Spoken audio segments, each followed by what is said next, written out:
Con esta conferencia inauguramos informalmente la exposición que tenemos en el hall.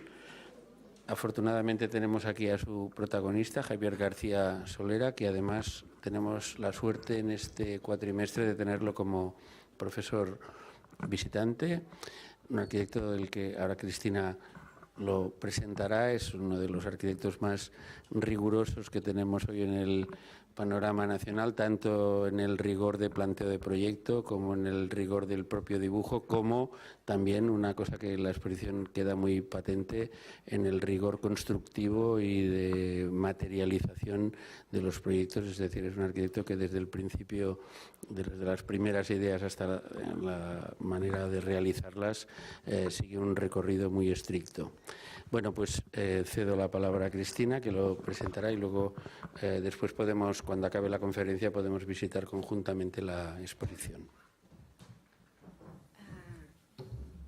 Bueno, yo solo comentaros, acompaño a Javier en el taller, es el profesor invitado del semestre del Visiting Studio, y bueno, para mí es un placer.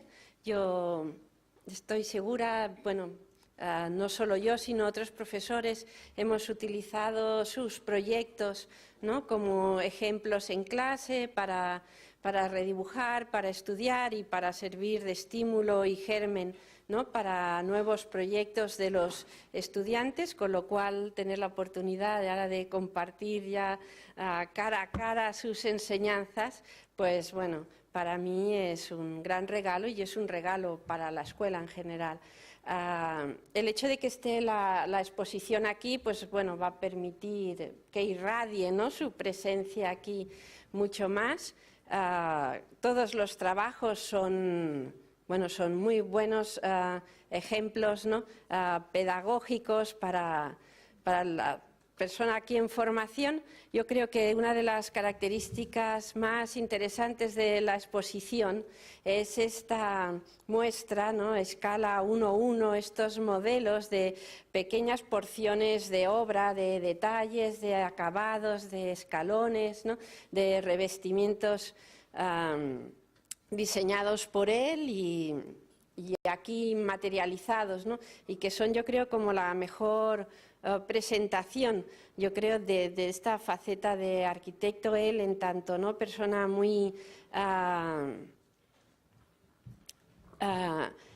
muy atenta, ¿no?, a la materia de las cosas, a cómo la construcción, ¿no?, permite poner junto a junto, ¿no?, los diferentes componentes de la obra desde el principio al final. Entonces, en este sentido, pues yo creo que cabe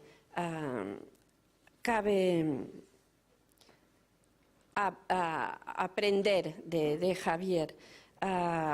También en la exposición hay una pequeña presentación de unas cuantas referencias bibliográficas, y yo os quería destacar un pequeño librito que os aconsejo que os hagáis con él, que es Construyendo barcos.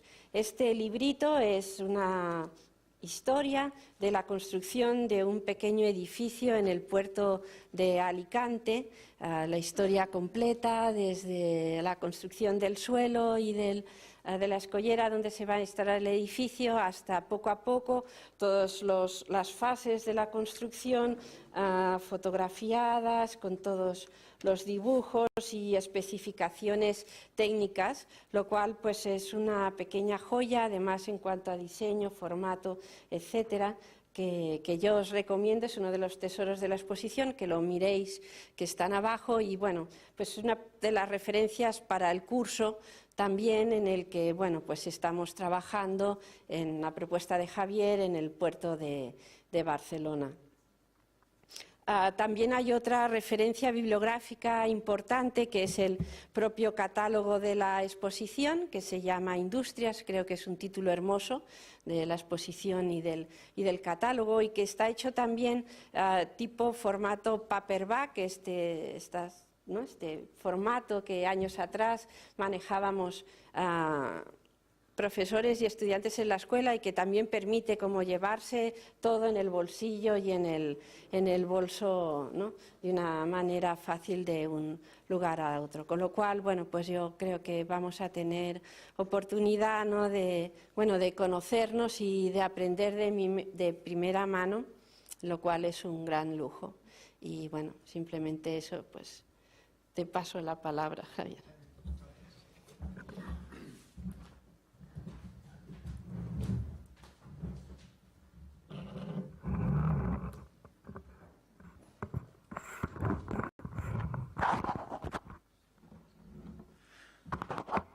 Hola.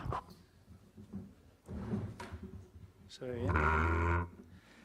Hola a todos. Bueno, gracias a Cristina por sus palabras, por tanta confianza que deposita. Ya veremos.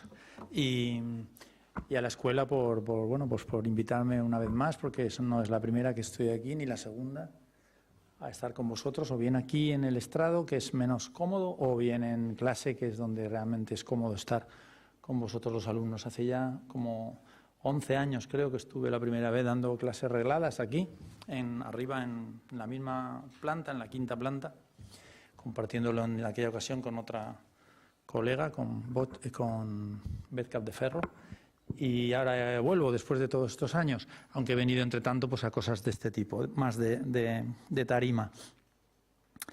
Y bueno, vengo en esta ocasión, como ya he dicho, ya lo ha comentado, y acompañado de la exposición que se ha traído, que se ha hecho desde la Escuela de Valencia sobre 30 años de mi despacho, de producción del despacho, de producción real, final, ¿no?, es decir, de obra construida y ya ejecutada, con el testimonio físico de cómo ha sido hacerla, etcétera, y que se planteó siempre que he querido yo siempre que fuera, y así está escrito abajo también, como un reconocimiento a todas esas personas anónimas que quedan detrás de nuestro trabajo y que tanto me han enseñado y que tanto me han ayudado a hacer posible todo ese trabajo y aprender suficiente para poderlo hacer posible, siempre en colaboración con otros.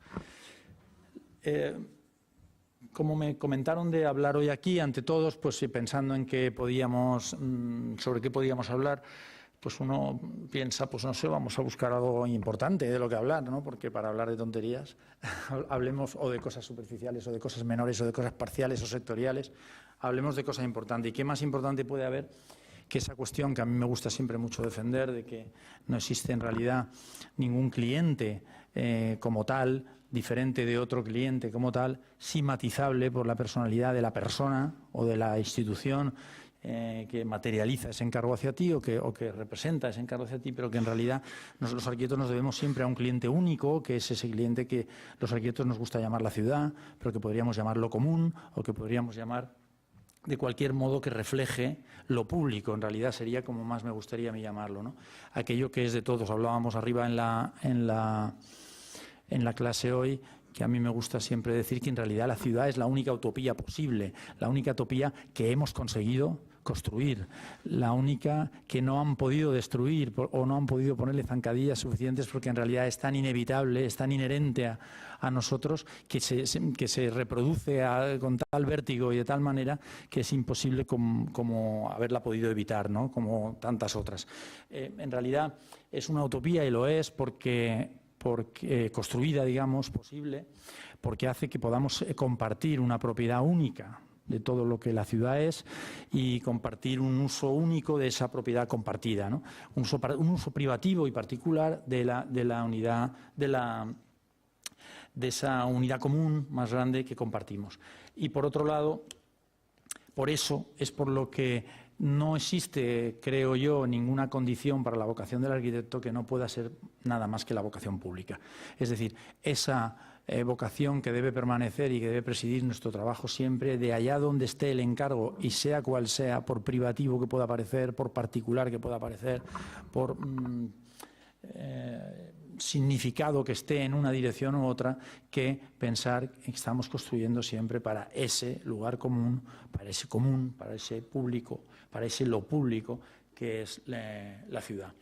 Y eso un poco es una convicción profunda, y que por eso me gusta traer aquí, y como no vale hablar sino mostrar, pues intento traer algunos proyectos donde de algún modo esa vocación que siempre está y esa intención que siempre está de construir común, de construir público desde cualquier proyecto, como decía, que está siempre y en cualquier proyecto, por pequeño que sea, pues traigo aquí unos poquitos proyectos donde de alguna forma ha podido tener una irradiación mayor, donde se ha podido constatar, confirmar de una forma más evidente.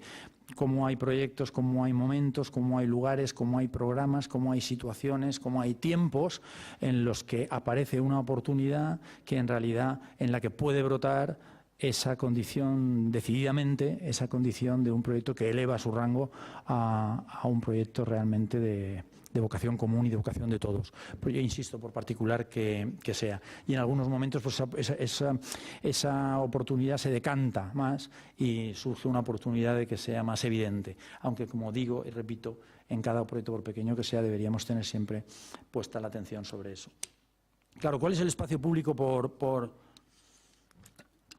no sé, por antonomasia, el rey del espacio público, ¿no? Yo diría que el espacio público es aquel que obedece de forma mejor a lo público y siempre me apoyo en alguien sabio, porque es bueno apoyarse en los sabios, que como es Carles Martí, tan querido por todos. La última vez que le vi fue en esta misma aula, cuando estuvo por aquí para recoger ese homenaje que le hizo a la escuela, que nos habla en ese libro hermoso que es El arco y la cimbra, en alguno de sus artículos y en alguno de sus momentos, en una frase pequeña por ahí suelta, nos explica que no debería poder existir, ningún espacio debería considerarse espacio público como tal, si no hay en él también espacio para la intimidad.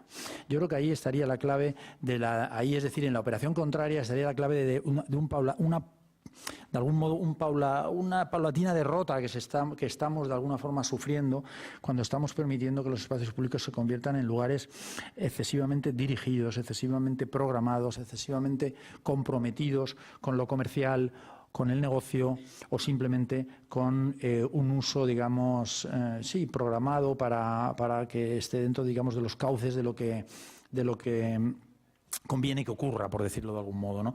La playa, una foto de prensa cualquiera de la playa de mi ciudad, un día cualquiera que no es agosto, obviamente, si fuera agosto no se vería el agua ni casi la arena, ¿no? Pero salvando ese día, ese mes que nos invaden los turistas y las playas no son más que masas de gente dándose codazos prácticamente, un día cualquiera de los que estamos más cerca y vivimos allí todo el año podemos disfrutar la playa, pues sería un día así, un día de septiembre, un día de julio, un día de junio, ¿no? Y en ese momento yo creo que la playa puede valer, esta foto que la saqué de la prensa, la publiqué en la prensa, me gustó y la copié, puede reflejar de algún modo eso a lo que me refería, ¿no? Y a lo que se refería Carles también, ¿no? Un espacio donde en realidad no hay nada programado, solamente hay el sol, un día de temperatura agradable, el mar con todo lo que el mar supone, evoca y significa, la proximidad de estar más o menos juntos, insisto, no es agosto, en función del espacio que cada uno quiera ocupar en aquel lugar, de leer un libro, de compartir con los amigos, de estar con los críos o de lo que fuera. Es decir, ese lugar donde en realidad no pasa nada, porque todo lo que pasa es lo que nosotros hagamos que pase, se convierte en realidad en el espacio público de más intensidad.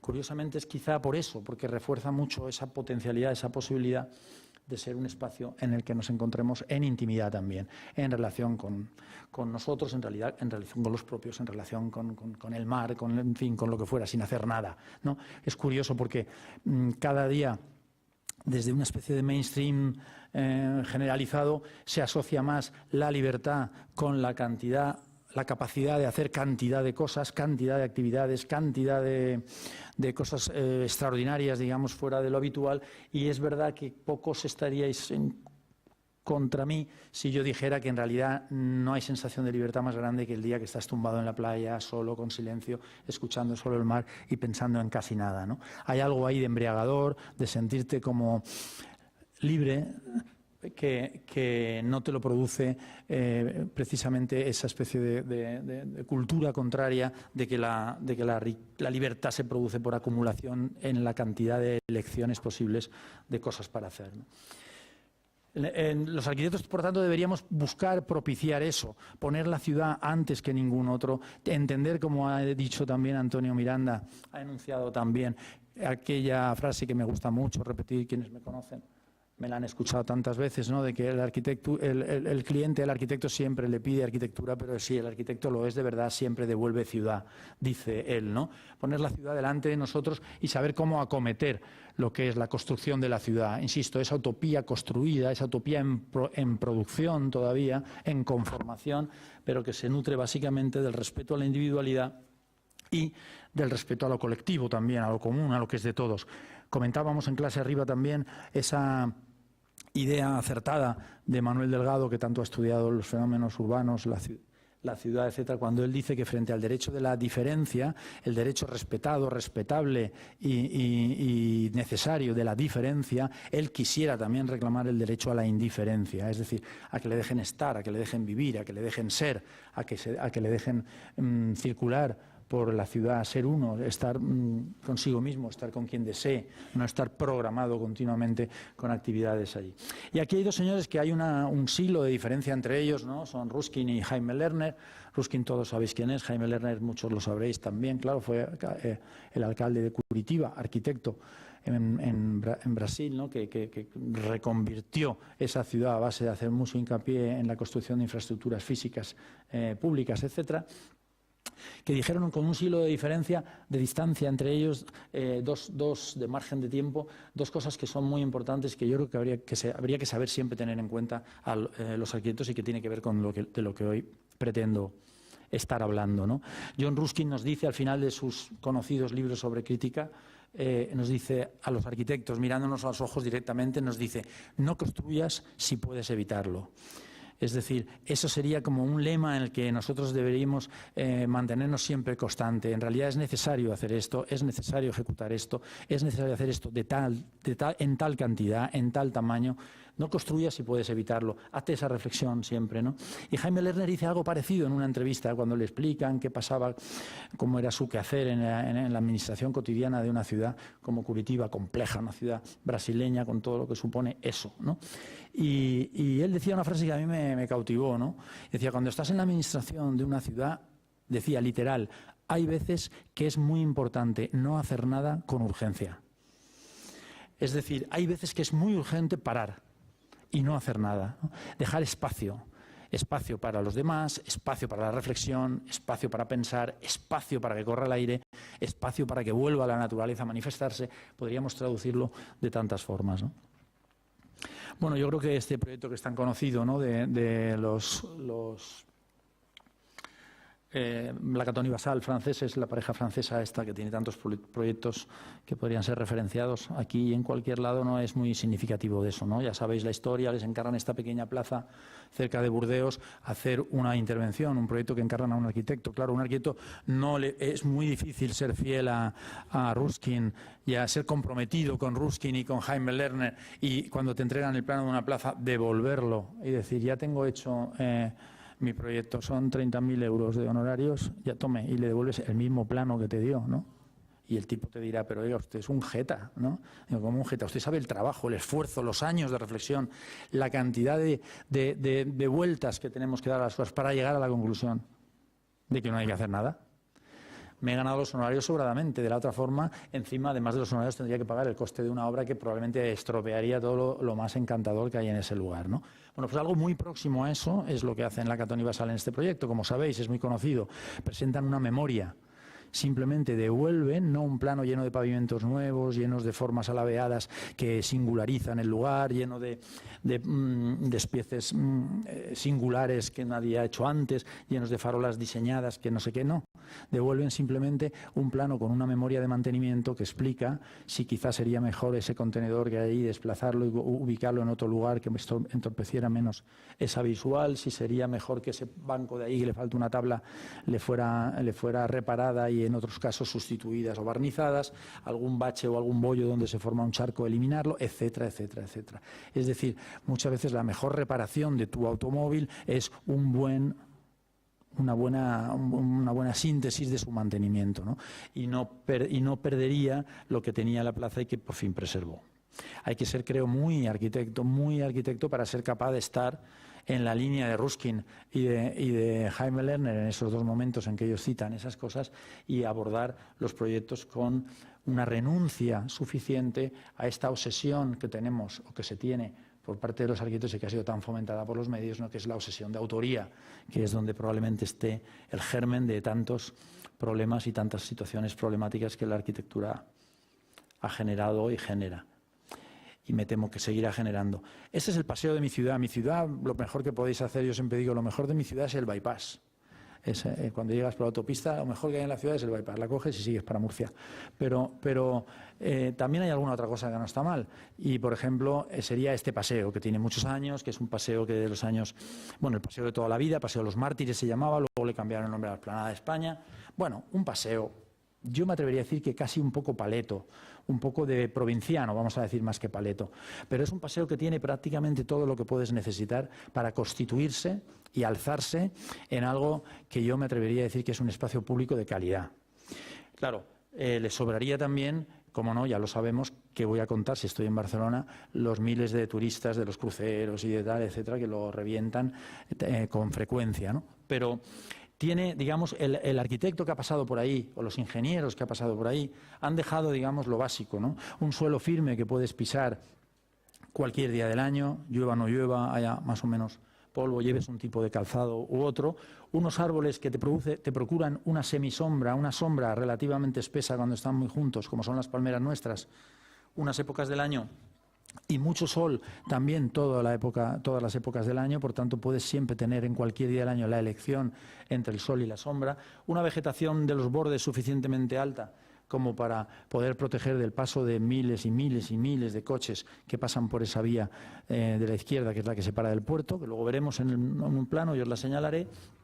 Y la clave, que en definitiva es un margen de confianza para el ciudadano, siempre un mínimo margen, el mínimo margen de confianza, que es dejar unas cuantas sillas que cuestan, creo que son 2 euros cada una o una cosa así. El ayuntamiento todos los años repone pues 50, 60, 80 de esas 300 sillas que hay repartidas por el paseo, pero que tú puedes coger. Esto no es una cosa novedosa de Alicante, hay muchos, todos conocemos algún parque en Londres, en Berlín, en las grandes ciudades siempre hay, aquí seguro que hay alguno, donde tienes sillas a tu disposición. Son sillas plegables, pesan muy poco, muy importante, son sillas plegables, pesan muy poco, las puede coger mi anciana madre de 92 años también, no solo las podemos coger, o la podéis coger los chicos jóvenes y fuertes, sino que no son sillas metálicas de acero que pesen mucho para que no te la lleves a la casa. Estas sillas roban algunas, sí, tiran al puerto algunas, sí, pero cuestan 1,20 euro y se compran 60 o 70, se reponen al año y están a la disposición de cualquier persona que circule por ahí.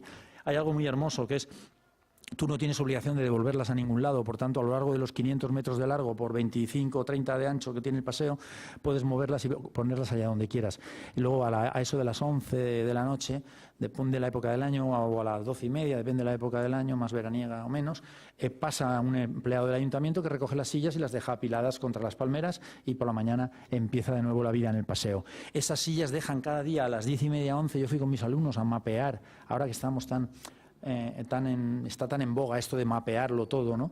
A mapear hace ya 20 años la ubicación de esas sillas cada día. Podrías levantar un plano de cómo han quedado esas sillas a las 10 o las 11 de la noche. Hay corros de gente que se reúne, hay corros que se repiten cada día en el mismo lugar, hay corros que se repiten iguales e idénticos porque son el mismo grupo de personas que se reúnen para charlar, pero que se va desplazando en función, como se va desplazando el sol, en función de las horas o en función del año.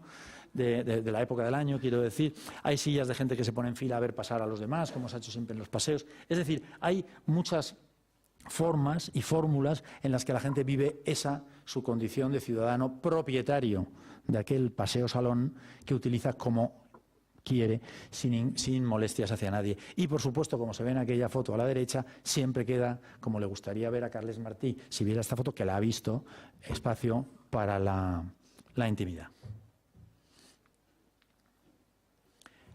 Los arquitectos en realidad tenemos que hacer pocas cosas. Ya lo decía Ruskin, no lo digo yo. Y muchas veces nada, ya lo decía Jaime Lerner, otro respetable, ¿no? Y para muestra lo que hemos visto de Lacaton y Basal, otros muy respetables, ¿no? En realidad Mies, cuando hizo el SIGRAM, hizo muchas cosas excelsas y magníficas, todos lo sabemos, no las vamos a repetir, pero hizo una que quizá es la primordial, ¿no? La que más ha quedado como como marca de lo que supuso una forma de abordar desde un proyecto de la ciudad que fue es elegir la posición de la edificación de una forma muy diferente, como vemos allá a la derecha, en sus otros edificios, a la que es habitual en una gran avenida de una gran ciudad, cuando un gran propietario construye un gran edificio a mayor gloria de su propia empresa, ¿no? Sino que un pequeño paso, una pequeña posición hace que cuando nos juntamos varios en una puerta, unos cedan o no cedan el paso a otros, unos le den una prioridad o un respeto o muestren un respeto por unos o por otros. En este caso es por la ciudadanía misma. Hay unas cuestiones que tienen que ver también con la visualidad del edificio, con la visualización, mejor dicho, del edificio, indudablemente, pero el resultado final es que hay una edificación que se posiciona de un modo diferente, se retira a unos pocos metros que quedan libres, sin vallas, sin cercos, sin límite de propiedad, y que genera todo un espacio que es un nutriente para la propia ciudad en la construcción de sí misma, en la construcción de eso común, de lo público. En realidad, ahí es donde podría estar una de las grandes lecciones del CIRAM. A la derecha vemos a Juan Ramón Jiménez, el también notable, excelso poeta español, Premio Nobel de Literatura, que no solo era escritor, sino que era algo, y poeta, sino que era algo casi tan importante como eso, diría yo, casi. Era tipógrafo, es decir, él era el que elegía los libros, le daba formato a los libros, el tamaño, el ancho, el grueso. Estamos haciendo un proyecto de alojamientos en el puerto de Barcelona y nos planteamos que qué dificultad tiene porque hay muchas variables. Imaginaros las variables que hay que hacer que hay que manejar para hacer un libro, ¿no? Y mucho más si encima incluimos el contenido del libro, como son los poemas de Juan Ramón, ¿no? Pero en esa vertiente de tipógrafo hacía hincapié siempre en ese tipo de cosas, trabajaba sobre eso, un trabajo a mí me parece hermoso, ¿no? Hay otro escritor español, también un gran escritor, que es Andrés Trapello, que también es un gran tipógrafo, que combina ese trabajo mixto entre ambas cosas, ¿no? Que ha hecho muchos elogios de él como tipógrafo muchas veces. A mí me interesa traerlo aquí porque hay algo que une estas dos imágenes, es el año 58, las unen también conmigo, modestamente, es el año que yo nazco, es el año que se inaugura el CIRAM, es el año que Juan Ramón Jiménez muere en Puerto Rico en el exilio español. Juan Ramón Jiménez decía una cosa muy importante para todos, muy importante para un tipógrafo, muy importante para un arquitecto. Decía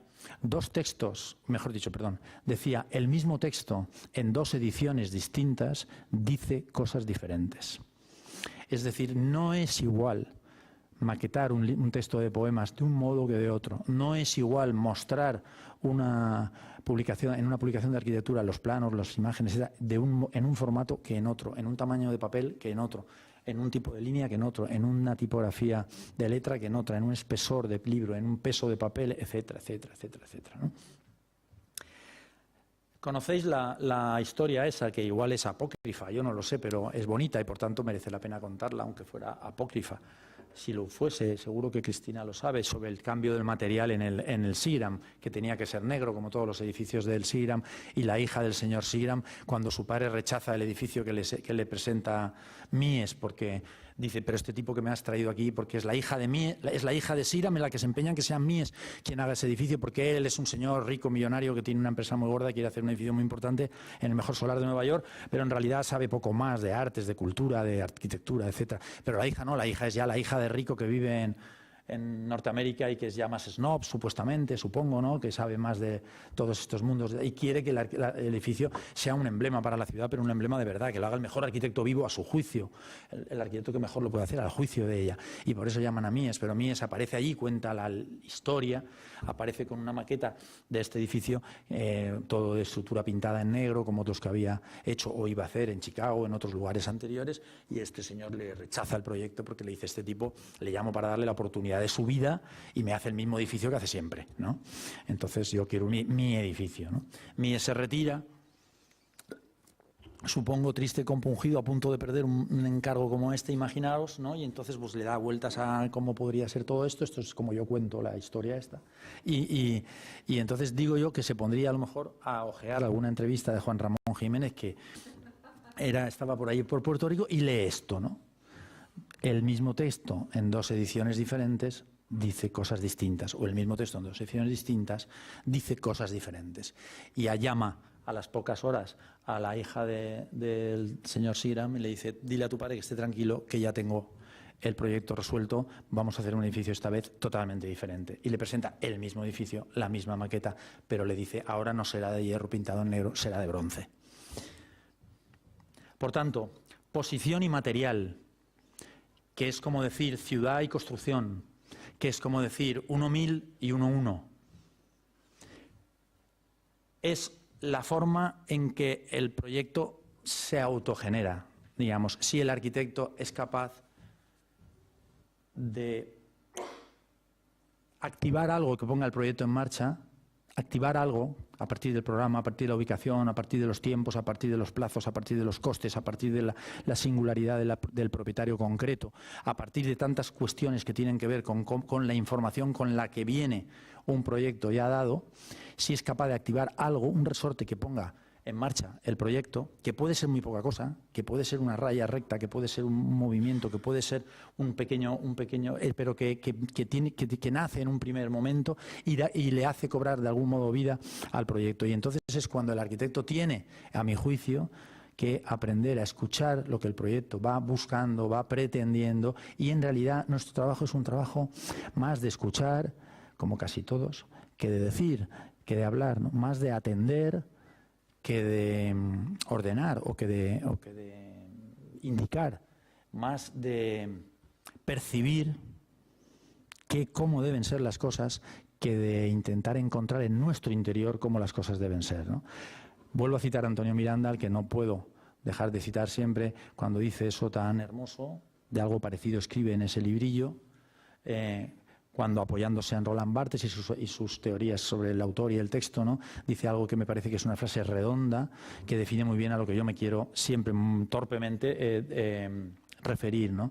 Dice Miranda, como digo, recogiendo palabras e ideas de Roland Barthes, la obra susurra al oído del autor atento cómo quiere ser hecha.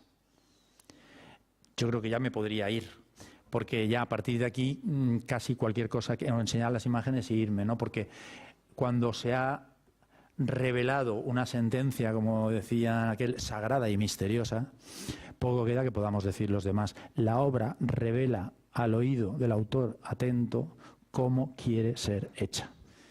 Y eso es lo que intentamos. Intentar escuchar, atender a aquello que nosotros pretendemos hacer, qué es lo que se espera de nosotros, conforme va tomando forma, cómo aparece una voluntad propia de la obra que le indica cómo quiere ser construida, que rechaza una materialidad u otra. Es ese texto, ese poema, ese poemario que no se deja maquetar en letra gruesa o en letra basta, o en un papel satinado, o en un papel que pese demasiado, o en un libro que tenga un formato que no puedas leer cómodamente en la intimidad, que no te puedas llevar a ese parque, a esa silla, vuelta sobre las hojas. Es esa labor a la que nos indica Juan Ramón Jiménez que hay que hacer, escuchando al poema y entendiendo cuál es la edición, cuál es la tipografía, cuál es el formato que a ese poema le corresponde. Bueno, esto es un proyecto en el centro de Alicante, muy conocido, lo acaba de enseñar, bueno, creo que es bastante conocido, y igual a muchos ya lo conocéis, le acaba de enseñar ella el librito que le dedicamos, que está en la exposición y se puede ojear, tanto libremente, que es un pequeño proyecto aquí, donde el baluarte de San Carlos, originalmente la ciudad de Alicante fue esta bahía, todo esto era campo, lógicamente, la ciudad se aglutinaba aquí en torno al castillo, aquí había un pequeño muelle antiguo, el muelle de Abrigo, estamos hablando del siglo XVIII, y aquí, incluso antes, y aquí había unos pocos barcos veleros de aquellos y guerreros armados con cañones que se refugiaban aquí de los vientos dominantes del Levante. Y aquí, a las afueras de la ciudad, había lo que se llamaba el baluarte de San Carlos. El baluarte, como todos sabéis, es un cierto tipo de muralla que cae, en este caso al borde del mar, que cierra en redondo y que tiene una serie de cañones que lo que hace en realidad es proteger la entrada al muelle de Abrigo de las barcas para tenerlas siempre protegidas de llegadas a aguas mansas de barcos no deseados, digamos, en este caso piratas berberiscos y toda la hasta hace 200 años, aproximadamente nosotros tuvimos una costa en conflicto, ¿no? Cuando la ciudad abandona ya ese momento de la historia y se va haciendo una ciudad más plácida, se va ampliando un poco el puerto por aquí, va apareciendo un primer ensanche, incluso antes de eso, se abandona el baluarte San Carlos, que aquí lo veis, con todo el humo de sus aquí, y aparece la primera construcción de carácter ocio deportivo, que es un lugar donde algunos, no solamente había barcos de carga ya y de pasajeros, sino que también había algunas gentes que les gustaba remar y que se reunían ahí y desde allí sacaban sus barcas para recar. Eso, en el tránsito de los años, fue convirtiendo esto en la Real Sociedad Club de Regatas, que en el año 1998 tiene una concesión de 100 años que termina, perdón, en el 1898, que termina en el 1998, que es cuando se convoca un concurso para sustituir este gran edificio que tenía este volumen entonces, en esa época, que es en lo que había devenido aquella primera construcción, se fue consolidando como una sociedad recreativo, cultural, deportiva, elitista, como es un club náutico, un club de regatas. El paseo de la ciudad, este es el paseo que hemos visto antes, el que se ha ido transformando en este paseo de borde de muelle, que permite recorrer todas las ciudades de la playa por aquí, se estrangula por la edificación, porque las ampliaciones sucesivas que ha ido teniendo no han sido permitidas por ella, y pasa por aquí por un ancho de menos de 3 metros, de hasta 2 metros, y vuelve a recuperar el ancho por ahí. Se acaba la concesión, se demuele este edificio y los ingenieros planifican este muelle, un muelle que ya va a ser de carácter común, es decir, público para todos, un muelle que lo único que va a tener es una función puramente portuaria de amarre de las golondrinas que son estas barcazas que veis aquí, como nosotros llamamos a las barcas que van a la isla que tenemos a 10 millas de la ciudad y que van con mucha frecuencia y vienen muchos horarios en invierno y con muy poquitos en verano y muy poquitos en invierno, que van un día. Una al día, o sea, una por la mañana y otra por la tarde. Por tanto, este muelle está en las épocas más confortables de clima, lleno de barcas atracadas que van cambiando, se van yendo a la isla, vuelven, etcétera. Y este es el muelle que planteaban los ingenieros. Sobre este dibujo de este muelle se saca el concurso. El objeto del concurso es diseñar y proyectar y construir esta pieza de aquí, que es una pequeña pieza que contendría unas taquillas, que finalmente se suprimieron, y un pequeño café donde tomar un café mientras esperas a que llegue el barco o sale la golondrina que te toca, ¿no? Con esa geometría que obligaba a que hubiera un mínimo de 800 metros de muelle, y, porque luego todo esto lo podías modificar un poco, deformar un poco, 800 metros de muelle, 10 metros de distancia de la edificación al borde del paseo y... 800 metros no, 80 metros lineales de muelle y 800 metros cuadrados de superficie de muelle máximo. Máximo 800 metros cuadrados, 80 metros mínimo de línea de muelle para atraque y 10 metros de la distancia aquí. Todo lo demás sale a concurso, ¿no? Bueno, mi propuesta en el concurso pasa por alterar las condiciones del encargo. Lo que podemos hacer los arquitectos hoy en día, lo que más urgentemente está esperando la ciudad que hagamos es alterar las condiciones del encargo. Porque los encargos vienen estereotipados, porque los encargos vienen con mucho retraso, porque los encargos obedecen a normativas que se aprobaron hace 15 años o a 2.000 kilómetros de aquí en Berlín, y códigos técnicos que no tienen una adaptación suficiente a lo que nuestro clima y nuestro tiempo es, etcétera. Por tanto, nosotros estamos abocados, el planeamiento sabemos cómo se hace en muchas ocasiones, los planes parciales más aún, etcétera. Por tanto, tenemos que ser unos fuera de la ley forajidos. Bueno, es atractivo serlo, pero en realidad no podemos, obviamente, porque pasamos por muchos filtros y muchos controles, pero siempre hay un margen de interpretación, siempre hay un margen de modificación y siempre hay un esfuerzo, una lucha, una batalla por dar, una pelea, un intento de encontrar esa fisura y entrar con la cuña.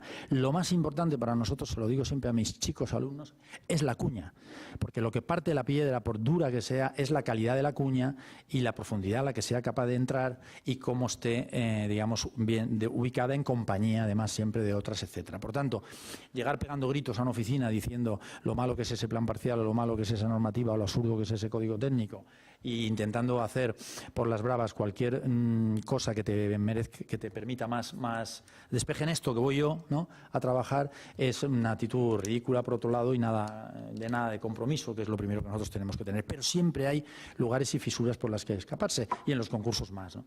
Entonces, bueno, el planteamiento que hacemos en base a esas cuestiones de las que yo vengo hablando de este concurso, nosotros es alterar las condiciones del muelle completamente. El muelle va a tener 800 metros de longitud, 800 metros cuadrados máximos de superficie, 80 metros de longitud de amarre, va a tener el café a 10 metros del paseo, con sus taquillas, etcétera, pero no va a estar en una condición en la que las barcas amarradas así, que son muy grandes algunas, estas de hace muchos años, las de ahora son más potentes y más altas, suponen una barrera hacia las vistas, al único espacio de agua que nos dejan, porque todo aquello vino sumado a una operación en la que toda esta parte de aquí, ahora lo veréis en las fotos, ya está copada por los barcos particulares. Se ha hecho un club náutico, se ha dado otra concesión a otro club náutico más diferente y entonces todos los que tienen un velero lo tienen allí y nosotros lo que vemos cuando paseamos por la ciudad es un mar de cascos de barco en alzado que no nos dejan ver agua. El único lugar donde queda algo de respeto es en lo que es necesario, y por eso lo tienen que respetar, que es lo que llaman el canal de acceso, que es una parte ubicada aquí enfrente, que está justo en la boca de entrada del puerto. Esto ya es como está ahora el puerto, aquí de hecho ya veis el muelle en construcción, es el canal de acceso que permite a los veleros y a los barcos privados ir por aquí a amarrar. Entonces, en ese lugar es donde yo quiero que esté la cafetería, porque como yo he dicho muchas veces, me gusta pensarlo así, hay que pensar las cosas de modo que empujen en el proyecto. Yo hice el Noray para todos los alicantinos que no tenemos barco. Los que tienen barco ya cogen el barco, salen, se sientan en la proa, dejan que el viento les dé sobre la cara y disfrutan del navegar, que es uno de los disfrutes grandes que hay. Los que no tenemos, yo por ellos o por nosotros lo más que puedo hacer es hacer el Noray intentando que de algún modo esa sensación del mar, esa inmediatez con él, esas vistas lejanas, ese espejear del sol y la luna sobre él, todo eso que te da un velero o un barco navegando a este señor, se pueda dar aquí desde la ciudad, en el mismo centro y en un lugar de respeto que es este. Por ahí salen las mejores lunas de los veranos, por ahí sale el sol siempre, todo el año, es una orientación muy agradable y eso es lo que busqué en este proyecto, ¿no? Bueno, alterar, por tanto, las condiciones del encargo para que eso se pudiera producir. Lógicamente, lo primero es llevar el muelle a la izquierda, poner las barcas de punta, de forma que en cuanto se van y salen quedan grandes espacios entre ellas de visión hacia el agua y buscar este espacio adelantado para ubicar la edificación. Mucha gente me ha dicho que fantástica la idea que tuviste de volar el edificio, pero te digo, no tuve ninguna idea. Yo tenía que tener 10 metros de aquí aquí. Y lo que sí que tuve claro es que quería que las barcas se fueran a un lado y el edificio ocupara el mejor lugar. Pero el problema es que tenía 800 metros cuadrados de límite máximo de muelle. Y cuando llegué a desarrollar esa forma y 10 metros y un límite de 800 metros, era imposible ubicar aquí una cafetería en condiciones como yo quería, que tuviera un espacio de terraza, que estuviera un espacio cubierto, etcétera, a 10 metros del borde. Por tanto, fue ella sola la que tuvo que empujarse, desde el dibujo mío, empujarse para poder alcanzar a los 10 metros. Cuando la desplacé en aquellas rayas primeras, la desplacé a los 10 metros, de repente el proyecto empezó a susurrar sin parar, a gritar, diría yo, cómo quería ser hecho, cómo quería ser confeccionado, qué es lo que quería ser, ¿no? Y así fue como se construyó. Hicimos el muelle nosotros también, fuimos encargados de ese proyecto también. Trabajamos pues como los ingenieros trabajan, no tengo fotos ahora de la edificación, otro día lo puedo enseñar, con toda lo que es las obras portuarias de muelles de aguas mansas, claro, y sin escolleras, con los fondos de amarre para las golondrinas, y la embarcación sobre él se construiría como una arquitectura que quiere ser toda ella náutica. Náutica quiere decir que está en el entorno del mar, en el contexto del mar, que busca todos los disfrutes que la náutica puede dar, pero consciente absolutamente de que es una arquitectura. Hoy hablábamos de eso en clase, ¿no? No hay metáfora ninguna. La metáfora es una maldición para la arquitectura siempre. No hay intento, digamos, de reflejar figurativamente lo que es una arquitectura naval o lo que es una construcción naviera, digamos, de barcos, ¿no? No hay proas, no hay óculos, no hay etcétera. Hay un palo vertical que nos permite sustentar una cubierta que tiene unas luces importantes, hasta 15 metros de luz, para eliminar los pilares intermedios y que el esplendor de las vistas hacia el agua se mantenga, y que ese pilar emerge hacia arriba para entrar en diálogo con esa horizontal continua llena de verticales, que es una dársena marítima, y en ella enarbolar lo que Alicante nunca ha tenido, que es ese pañuelo que sacamos todos para despedir a la familia, que en este caso es una bandera de la ciudad que saluda o que acoge, que despide o que acoge.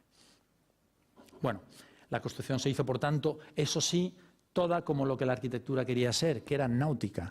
Era una arquitectura que estaba allí, al borde, a punto de zarpar, ¿no? Entonces la construimos con las mismas técnicas de construcción que se construyen los mejores veleros. Los mejores veleros, que son los que mezclan la tradición constructiva atávica y la mejor industria al servicio de la arquitectura naval, es decir, tienen sus cascos de aluminio y tienen sus interiores con cuadernas muchas veces de metales ligeros, así como los mástiles, pero sin embargo tienen luego todavía las mejores maderas en el interior, tienen todavía los trabajos de banistería más finos y todo con un tipo de construcción que tiene una diferencia fundamental entre lo que nosotros hacemos, que es arquitectura fija a la tierra, de un barco. Un velero siempre se mueve, una embarcación siempre se mueve, por tanto, no necesita de una flexibilidad, de una elasticidad en esa construcción seca, en los nudos, en los sellados, en los encuentros, en las entregas, en los ingletes, en las soldaduras, no necesita de una elasticidad porque todo él se bambolea. Sin embargo, nuestra construcción no se va a bambolear, va a estar fija, pero va a estar todos los días subiendo y bajando de temperaturas, en esta época, por ejemplo, hasta 15, 18, 20 grados, con una cantidad de humedad ascendente desde abajo muy importante por las noches, con una sequedad del sol muy fuerte, castigado por los vientos, etc. Es decir, muy sometido a todos los embates que está sometido una arquitectura. Y tiene que tener, por tanto, si queremos trabajar con la delicadeza, con la atención y con la precisión que trabaja cualquier hacedor de barcos, tenemos que cambiar en un aspecto muy importante. Tenemos que hacer las juntas abiertas, tenemos que hacer que los materiales se quieran, se respeten, pero no se ensamblen de forma inadecuada, porque si no el edificio reventará por las costuras. Esa es la diferencia. El resto es solo mirar cómo han construido ellos y construir nosotros como ellos. La elección de materiales, etcétera. Bueno, ya hablaremos de la construcción si os apetece otro día. El canal, las vistas, la pérgola cortando el sol de invierno más bajo, dejándolo entrar, el de la mañana muy temprano también, cuando sube ya asciende y se va plegando y se va cerrando. Por dentro es todo de tablero de plywood, de madera de ocume, como es cualquier velero habitual que tenga uno no excesivamente tradicional, digamos. El suelo es el equivalente, digamos, a lo que sería la cubierta de un barco que está hecho en madera enteriza. En este caso, como es arquitectura y no es un barco, no son tablitas de 50 por 8 milímetros, sino tablones de 22 por 4 amarrados con tornillos pasantes de cabeza de carro para que no se revienten con los movimientos de la edificación. Y el acero inoxidable se respeta para los elementos que van a llevar los golpes y que va a llevar la bandera y que van a emerger y por tanto van a ser más difíciles de limpiar o más maltratados. Siempre pulido, porque no puedes poner un acero inoxidable cerca del mar, sobre todo si es una arquitectura, porque los barcos los cuidan mucho, los coches los cuidan mucho y las alhajas las cuidan mucho, pero los edificios nadie los cuida. Entonces los aparcamos en la calle, es como ese coche que lo aparcaras en la calle y lo dejarás 15 años ahí aparcado sin hacerle caso, ¿no? Entonces, un acero que pongáis a la intemperie en un lugar de carácter público y así, pulido siempre, con el poro cerrado. Ausencia de barandillas para disfrutar de esa posibilidad de relación con el mar que adquiere ya un carácter casi íntimo, porque cada uno la vive como a su manera. Aquí nos encargaron hacer un edificio de viviendas, un edificio que tenía un programa muy claro, era un edificio de viviendas para ancianos, 39, si no recuerdo mal, metros cuadrados máximo por vivienda, para una pareja que pudiera, una pareja o una persona sola, no hay un segundo dormitorio, un único dormitorio, una pequeña cocina que permitiera calentarse, hacerse una cena o hacerse una comida sencilla en casa, y un proyecto que propiciara la convivencia, digamos, ¿no? Eso estaba ya en el programa de la Generalitat desde el principio. Nosotros, al programa se le suma un centro de día, que ya sabéis lo que es, un pequeño centro de asistencia a todos los ancianos del barrio, no a los que vivan aquí, son viviendas de alquiler, se alquilaban exactamente, pues en aquel entonces eran 15.000 pesetas, ¿cuánto eso es en euros? 90 euros, ¿no? Aproximadamente, a 90 euros mes.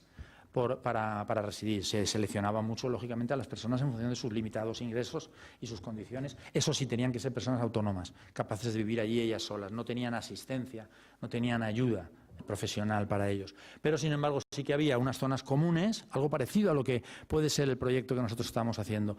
Unas zonas comunes donde podían pedir un catering de comida para no cocinar en casa, se apuntaban y se lo traían. Unas zonas comunes para jugar a las cartas, ver la tele o para recibir visitas. Es decir, una gran sala, comedor, sala de juego y sala de televisión común, una gran sala, ¿no? unos espacios destinados para la convivencia de ellos. Además de eso, nosotros pues acompañamos de terrazas y de otros lugares, ¿no? Ahora lo veréis. Y también, por otro lado, Bueno, estos proyectos están colgados abajo, o sea que quien quiera verlos con un poquito más de interés los puede ver abajo también, más de detenimiento quiero decir, los puede ver también abajo. Y luego estaba el centro de día. Por tanto, el centro de día, acceso de toda la gente del barrio, las viviendas, acceso restringido, y las zonas comunes, acceso donde pueden recibir visitas, digamos, también, de algún modo.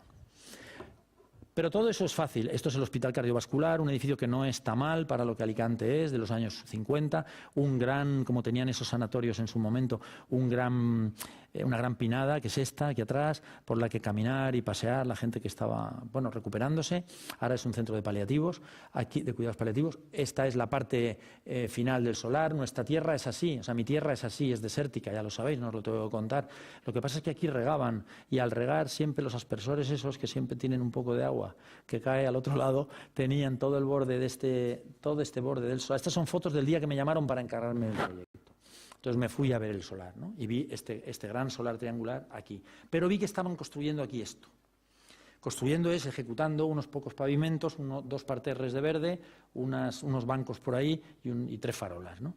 Y aquí un poquito más de verde. Pero vi, sin embargo, toda esta tapia del fondo, acompañada por todo este verde, toda la pinada del fondo. Vi estas personas que cruzaban, en la foto salieron, no les hice yo la foto, hice las fotos y luego estaban ahí esas personas que cruzaban por aquí para ir, porque todos los equipamientos de este barrio grande que se desarrolla a este lado están aquí.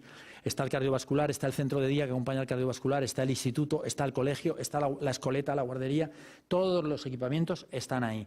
Y, sin embargo, todos tienen que cruzar para ir hasta allá, en un extremo, digamos, de este barrio de aquí. Entonces, todos usaban este solar como se usa cualquier solar que queda abierto, como esos lugares en desuso que a mí me gustan tanto, ¿no? Que se utilizan como la gente quiere. Unos sacan al perro, otros pasean y todos cruzan por unas sendas ya marcadas para ir a otro lugar. Pero claro, a mí en realidad el proyecto consistía en un encargo que podía llegar a ser vivido casi como una tragedia, porque un encargo puede ser una tragedia, puede ser una alegría cuando te llaman y te van a encargar algo, pero cuando vas al solar y ves lo que te toca hacer, entonces puedes vivirlo en realidad como una tragedia, o al menos como un drama, ¿no? Y entonces ahí es donde tenemos que tener nosotros resortes para surgir, digamos, de ese momento de parón y ser capaces de reenunciar el enunciado o reprogramar el programa o, como decía antes, revisar las condiciones del encargo, ¿no? Modificar las condiciones del encargo. A mí se me está encargando que en un solar que está cedido para usos públicos por quien hizo este plan parcial, un privado que, como veis, lógicamente se queda todos los solares rectangulares y cuadraditos para ellos y ceden a lo público. Los que estamos acostumbrados a hacer obra pública estamos acostumbrados a encontrarnos con esto. Siempre los solares peores de los lugares son los que se ceden para los equipamientos, etcétera. Claro, lo que no saben el promotor es que este solar rectangular cuadrado de 40 por 80 es mucho peor que este. Eso es lo que él no sabe, piensa que es mejor. Pero sí sabe que se comercia mejor, digamos, de alguna forma con ese solar. Entonces, es una rutina, ¿no?, constante. Entonces llega este solar, pero luego llega la administración pública, acoge ese plan que lo que hace es que destina en no sé cuántos metros cuadrados que había que ceder a zonas verdes, RAS, y no sé cuántos metros que había que ceder para suelo asistencial, RAS. Como en la carnicería, ¿no? Cuarto y mitad, le pongo un poco más, corto marcan la chuleta y cortan por ahí, ¿no? Entonces, así quedaba el solar en el que yo tenía que trabajar. 10 metros obligados de retranqueo a la vía pública, 10 metros obligados de retranqueo a la vía pública, 10 metros de retranqueo obligado al espacio público y 5 metros de retranqueo obligado a un solar vecino. Al vecino, a un colindante. En esta forma pentagonal, 1, 2, 3, 4, 5, ¿no? 1, 2, 3, 4, no, cuadrangular, tengo yo que resolver una edificación dentro de un corralito vallado, que será este, ¿no?, como suele pasar en todos los edificios que están al final dentro de sus corralitos cerrados, ¿no? Tengo que resolver un edificio que, para llegar a cubrir el programa de 40 viviendas tuteladas de 40 metros, zonas comunes, centro de día, etcétera, tiene y puede y tiene que alcanzar las baja y 5, que son la normativa de por aquí enfrente. Con lo cual, estas magníficas vistas que yo había ido a ver y que había visto que se ven, ahora veréis, por encima de la Pinada, ese fondo de la Pinada que le daba a ese solar abandonado esa condición de desuso que lo convertía casi en el parque del barrio, porque es donde salía la gente con los perros, los chiquillos.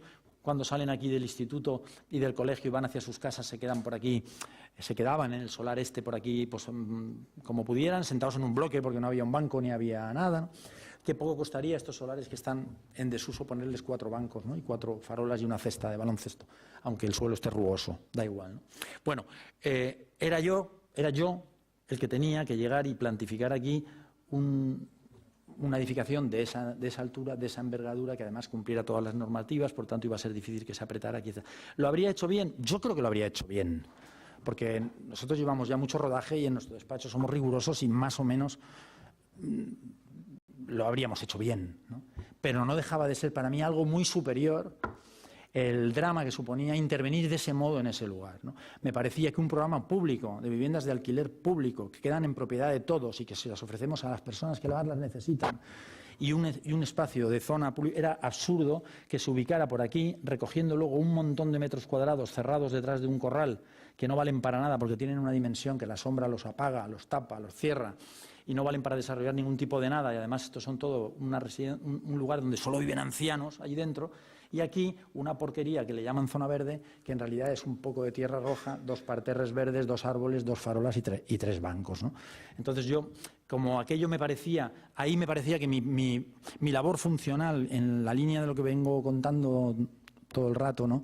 Mi labor principal como arquitecto en ese momento era, salvando las distancias con la Catón y Basal, cuando la Catón y Basal aquellos consideran que su obligación es hacer una buena memoria de reparación y entregar eso, mi obligación es irme a la administración y decirles que me parece una barbaridad que se planifique de ese modo. Cuando estamos hablando de una oportunidad extraordinaria, porque si esto fuera propiedad de Hipercor, que va a hacer ahí un centro, pues nuestro solar es el que es. Pero cuando tenemos esa oportunidad, esto es un edificio público también, el cardiovascular es un edificio de la red asistencial pública, de la Generalitat Valenciana. Por tanto, creo que no es la forma de obrar ahí. Y yo cojo el coche y me voy a Valencia y me voy a hablar con los arquitectos y les planteo eso. Les digo que yo creo que sería más interesante pensar que el solar es un solar entero, que paren la obra de al lado, que la inversión que se ha hecho ahí es una inversión mínima, que yo solo con el presupuesto que tengo para hacer el edificio en ese solar me comprometería a urbanizar todo de una forma muy sencilla, pero si dicen Ruskin y el otro que hagamos lo menos posible. O sea que dejar aquello muy básico con el dinero que tengo para el proyecto, acomodar toda aquella zona y sin embargo que yo me imaginaba, solo hablaba con las manos, no tenía dibujo ninguno, aunque yo el lápiz siempre lo llevo y ahí hicimos algún rayajo, pero yo creo que aquí habría que entender el solar como todo uno, hacer un edificio que fuera bajito, que estuviera al fondo, que dejara todo el aire del parque que podríamos crear dando al barrio, que respetara toda la silueta de la pinada. Nosotros no tenemos árboles, nosotros solo tenemos matorrales. O sea, un árbol es una cosa que te sale un árbol en un solar y te lo protegen los ecologistas, porque no tenemos árboles. Entonces, que pudiéramos tener esa pinada al fondo y disfrutar de ella como había disfrutado el barrio, etcétera, que habría que trabajar de ese modo. Bueno, a lo mejor tuve suerte de no llevar dibujos y llevar solo palabras. El caso es que tuve la suerte de encontrar en la administración pública unos arquitectos sensibles a esas cosas. Yo sabía que lo eran, sabía qué personas iba a encontrar en aquel lugar. Las cosas no ocurren cuando solo se empuja de un lado, eso es una ridiculez absoluta, ¿no? Pensar en eso, ¿no? Sino que tiene que haber coincidencias. Yo conocía el ayuntamiento, la gente que había en el ayuntamiento de Alicante, de San Vicente, que es el pueblo de la universidad que está al lado, y pensaba que podía tener posibilidad de prosperar una opción de este tipo. Y ahí me fui. Bueno, recuerdo perfectamente, era un viernes y el lunes era fiesta. Había un puente. Me dijeron, bueno, estamos haciendo la zona verde, van a cerrar, no van a trabajar, estaban obrando allí la gente, no van a trabajar hasta el martes que volvemos. Nosotros también nos vamos. Si quieres traernos una propuesta, nos podemos ver el martes. Todos se fueron de vacaciones, yo no me fui de puente, pero me fui realmente muy contento a Alicante y volví el martes con esta maqueta, ¿no? Una maqueta que había que hacer muy rápido, con un proyecto que había que hacer muy rápido porque era una cuestión de días, ¿no? Que yo pudiera resolver o no un proyecto de otro modo. Un proyecto que, más allá de las virtudes que tenga como tal proyecto, como tal arquitectura, como tal lo que queráis, que solo luego veáis los planos y opináis lo que queráis sobre él, ¿no? Hacéis los juicios que os parezca, sí tiene por lo menos ese compromiso que yo había visto desde el principio. Es decir, un proyecto que yo trabajé respirando profundo, tranquilamente, lentamente, como me gusta a mí, disfrutando con lo que estaba haciendo, porque sabía que la batalla más importante la podía ganar, que era la de evidenciar de forma fehaciente que un proyecto así, yo me atrevía a decir que era mejor.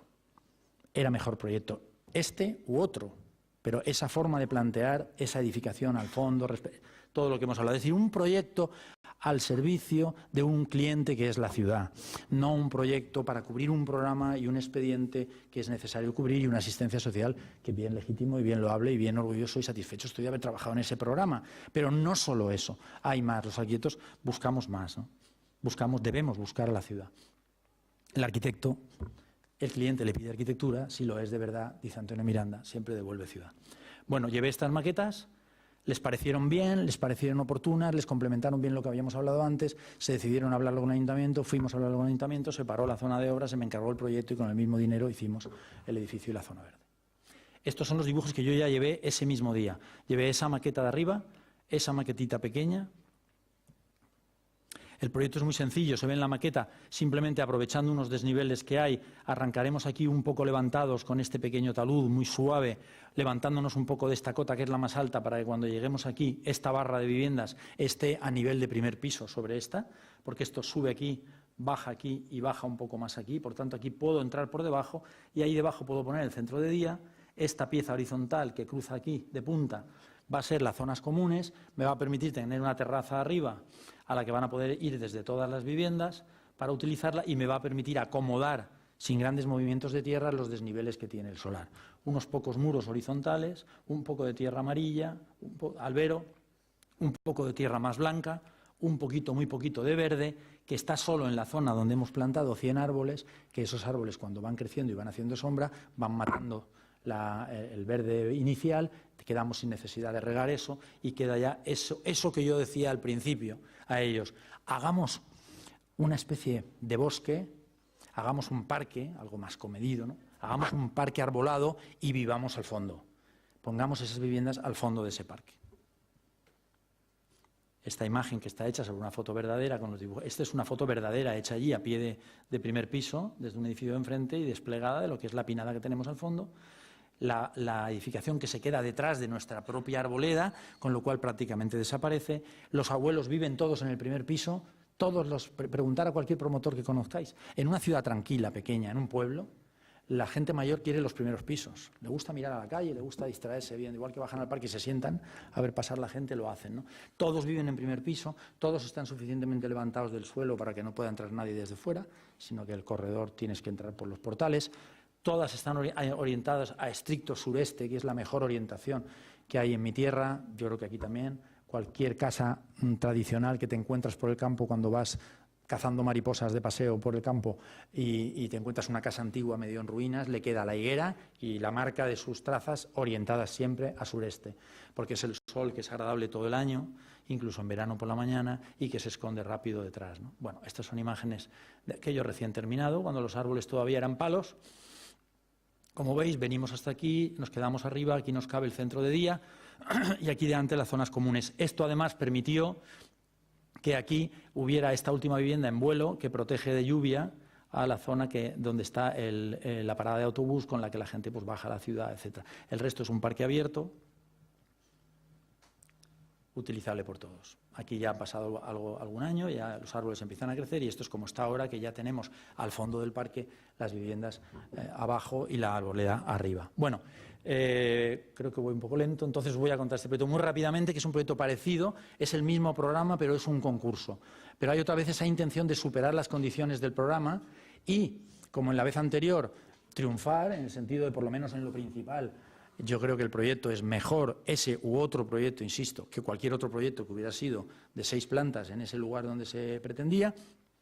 Y aquí, sin embargo, es una situación pues, en la que ese esfuerzo, esa lucha también se da, ese intento se hace, pero el final es fracaso y no es éxito, digamos, ¿no?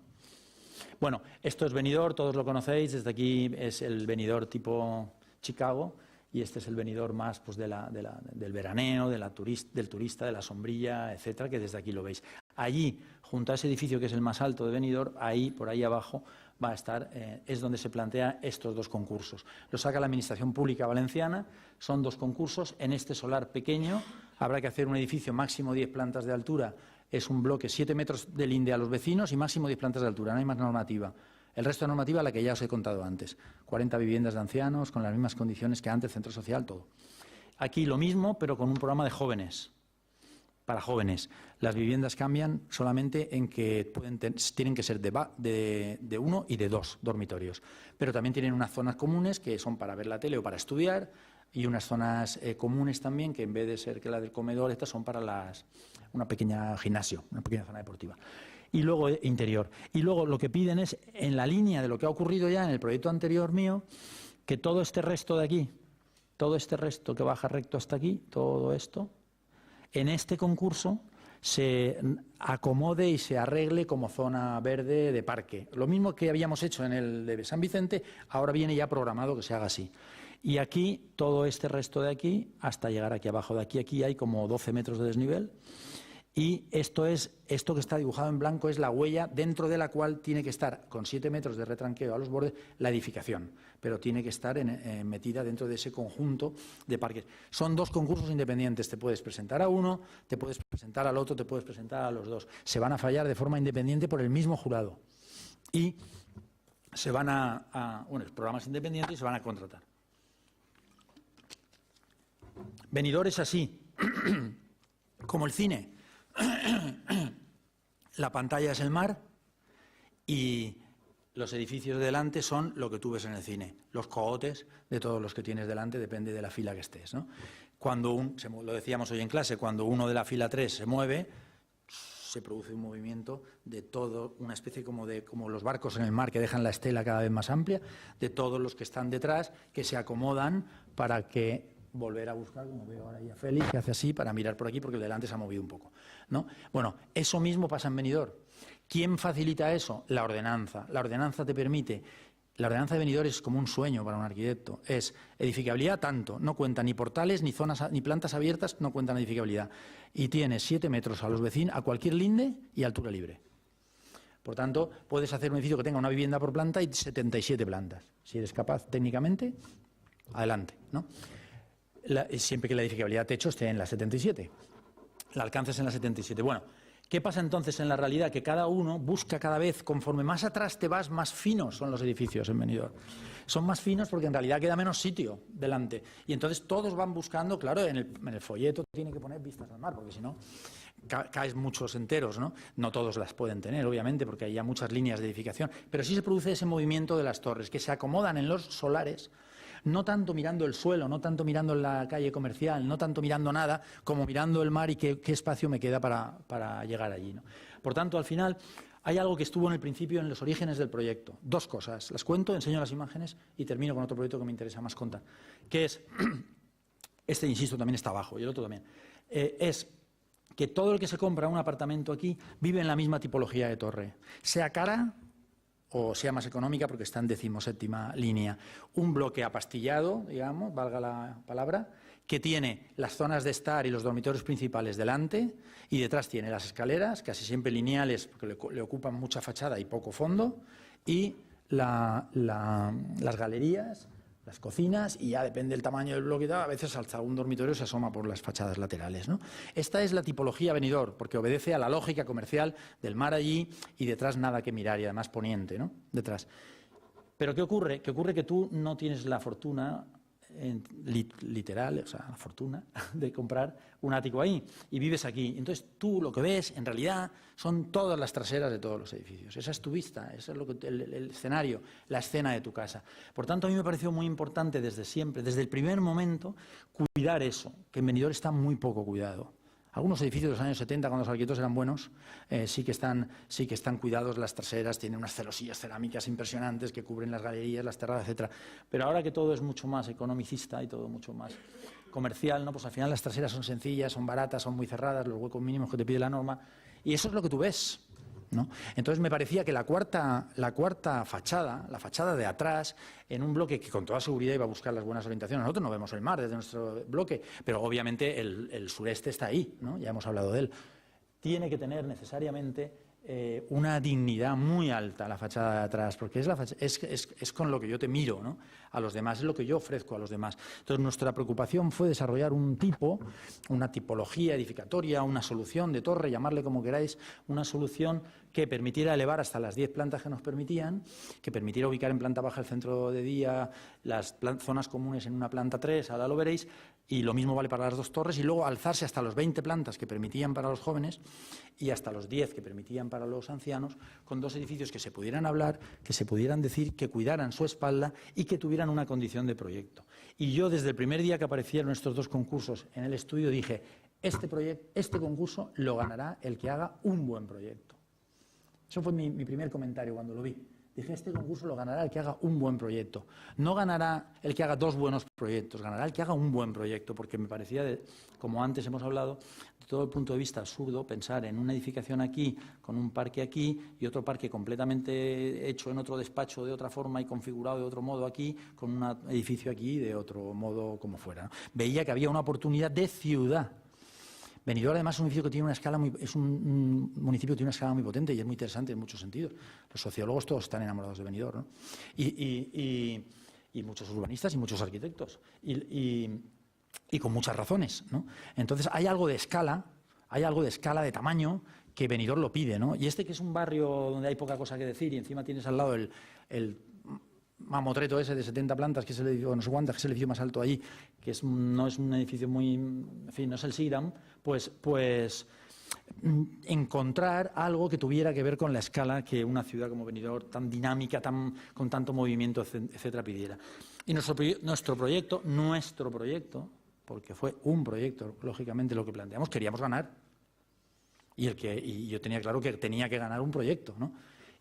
Buscamos una cota en la que pudiéramos extender un gran pavimento entre los 2 solares, hicimos aquí el bloque con todas las viviendas delante de los ancianos, con las 10 plantas máximas que nos permitían, yéndonos a los 7 metros justos de la huella esta que está aquí, en la que nos obligaban a que estuviera la edificación. Aquí nos fuimos al otro extremo de la huella, a 7 metros justo de donde está la zona donde tenía que estar la edificación, para establecer la mayor distancia entre ellos, para que hubiera un gran pavimento que recogiera todo. Y entonces entrara en acción la tercera idea fuerza, no me gusta la expresión, pero bueno, la tercera respuesta ante el programa que nos ofrecían, que era ¿por qué separar?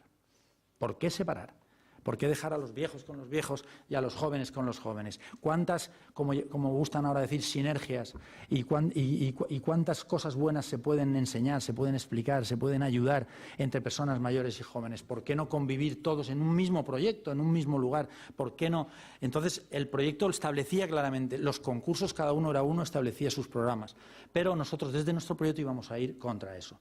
Contra el que fueran 2 proyectos, que fuera uno solo para la ciudad, contra el que fueran 2 programas, que fuera uno solo debidamente mezclado, sin ser temerarios, ¿no? Sin meter aquí piso sí, piso no, jóvenes y ancianos, porque nos iban a tumbar, porque la Generalitat tiene unas normas que son esas, pero buscando potenciar extraordinariamente la relación entre los 2 bloques mediante la ejecución de ese espacio plano, que entre los 12 metros de desnivel que hay por aquí, que vamos absorbiendo con curvas de nivel, escaleras, zonas secas, etcétera, nos permitirá relacionar mucho, como se ve arriba, esos 2 bloques. Se construirían con el mismo material, se referirían de la misma forma al paisaje, de la misma forma hacia atrás, etcétera. Este es el tablero que presentamos a uno de los concursos. Cada concurso tenía 3 tableros. Cada uno llevaba 2 tableros propios, ¿no? Cada concurso llevaba 2 tableros propios en el que se veían todas las plantas, pero la visión de la torre, la imagen del bloque que estábamos contando en este concurso, estaba hecha siempre desde el otro lado, es decir, desde el lado donde estaba el bloque que proponíamos en el otro concurso.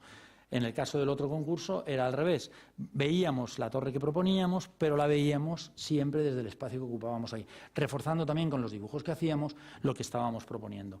Bueno, lo mismo en planta, etcétera.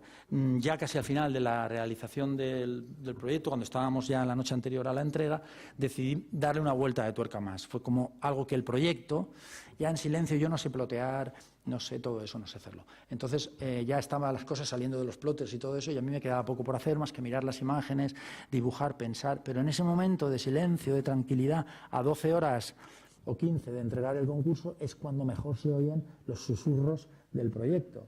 Lo que el proyecto te dice, quiero ser, ¿no? Y entonces el proyecto te dice, sí, quiero ser un proyecto, y has peleado porque sea un proyecto, pero quiero ser más un proyecto, ¿no?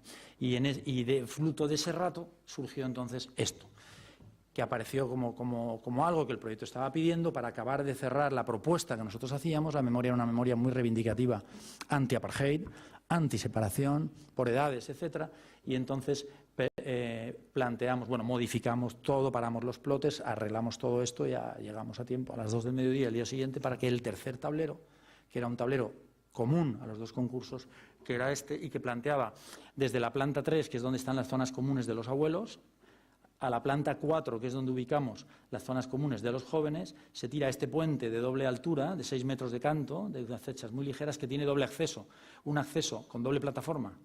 Esta es la planta del puente. En una se accede desde la zona común de los abuelos, que es una gran terraza, hay unas zonas para ver la tele, una terraza atrás, bueno, da igual, no tengo tiempo. Y aquí, desde la zona 4, se entra por arriba.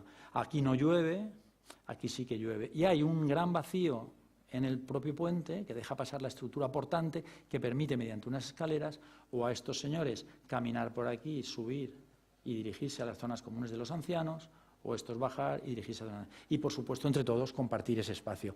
Además, el espacio de plaza que teníamos abajo, de aquel gran pavimento, se enriqueció y se multiplicó por 1000 al aparecer ese puente. Aparecen muchas cosas, muchas ventajas, muchas cosas añadidas, porque de repente esa plaza pasó a tener un techo. Y al tener un techo ya no llovía. Y si ya no llovía ni daba el sol más duro, que es el más vertical del verano, pues estamos hablando me acuerdo, el ancho del puente eran como, mira, el bloque tiene de profundidad, si no recuerdo mal, 15 y el puente tiene 10. Por tanto, el sol más duro también lo para, da una buena sombra abajo. Las luces, ya no necesitamos farola, las luces se pueden poner en la propia estructura del puente, se pueden hacer bailes, se pueden hacer verbenas, se pueden hacer fiestas, se pueden hacer mercadillos, se puede hacer lo que se quiera allí abajo.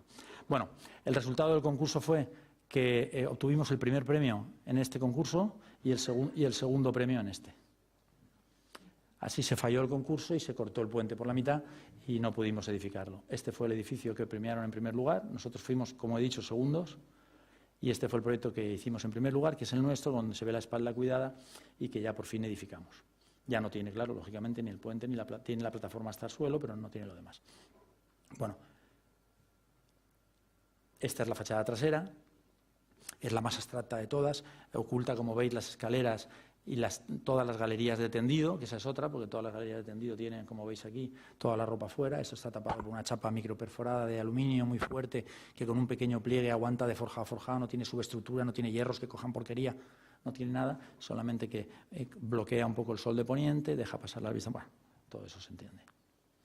Bueno, os cuento este edificio muy rápido, si queréis, que es muy bueno, creo que cierra bien lo que yo he querido contar. Esto se llama edificio Marsamar, es un encargo privado, a diferencia de los otros. Una cosa muy anómala, muy rara, muy extraordinaria en mi despacho. Alguien que te llama y te dice, le quiero encargar un edificio, una persona, ¿no?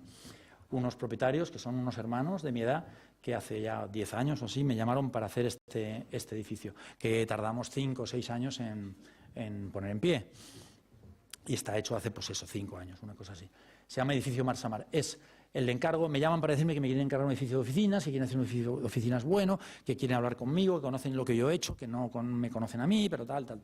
Encantado, estupendo. Bueno, como digo siempre, si hubiera llamado Madonna al despacho no hubiera habido tanto revuelo como cuando conté que había llamado un cliente privado que quería encargarnos un edificio de oficinas, cosa que no había pasado nunca, ¿no? Entonces, el proyecto se organiza por aquí, allí está el kiosquito que habéis visto antes, aquí. Oye, este edificio anda por aquí, justo en la salida ya al coger la autovía que va al enlace del bypass, que va a Madrid, a Valencia o a Murcia. Esta es la salida de la ciudad, a un polígono industrial aquí y sales.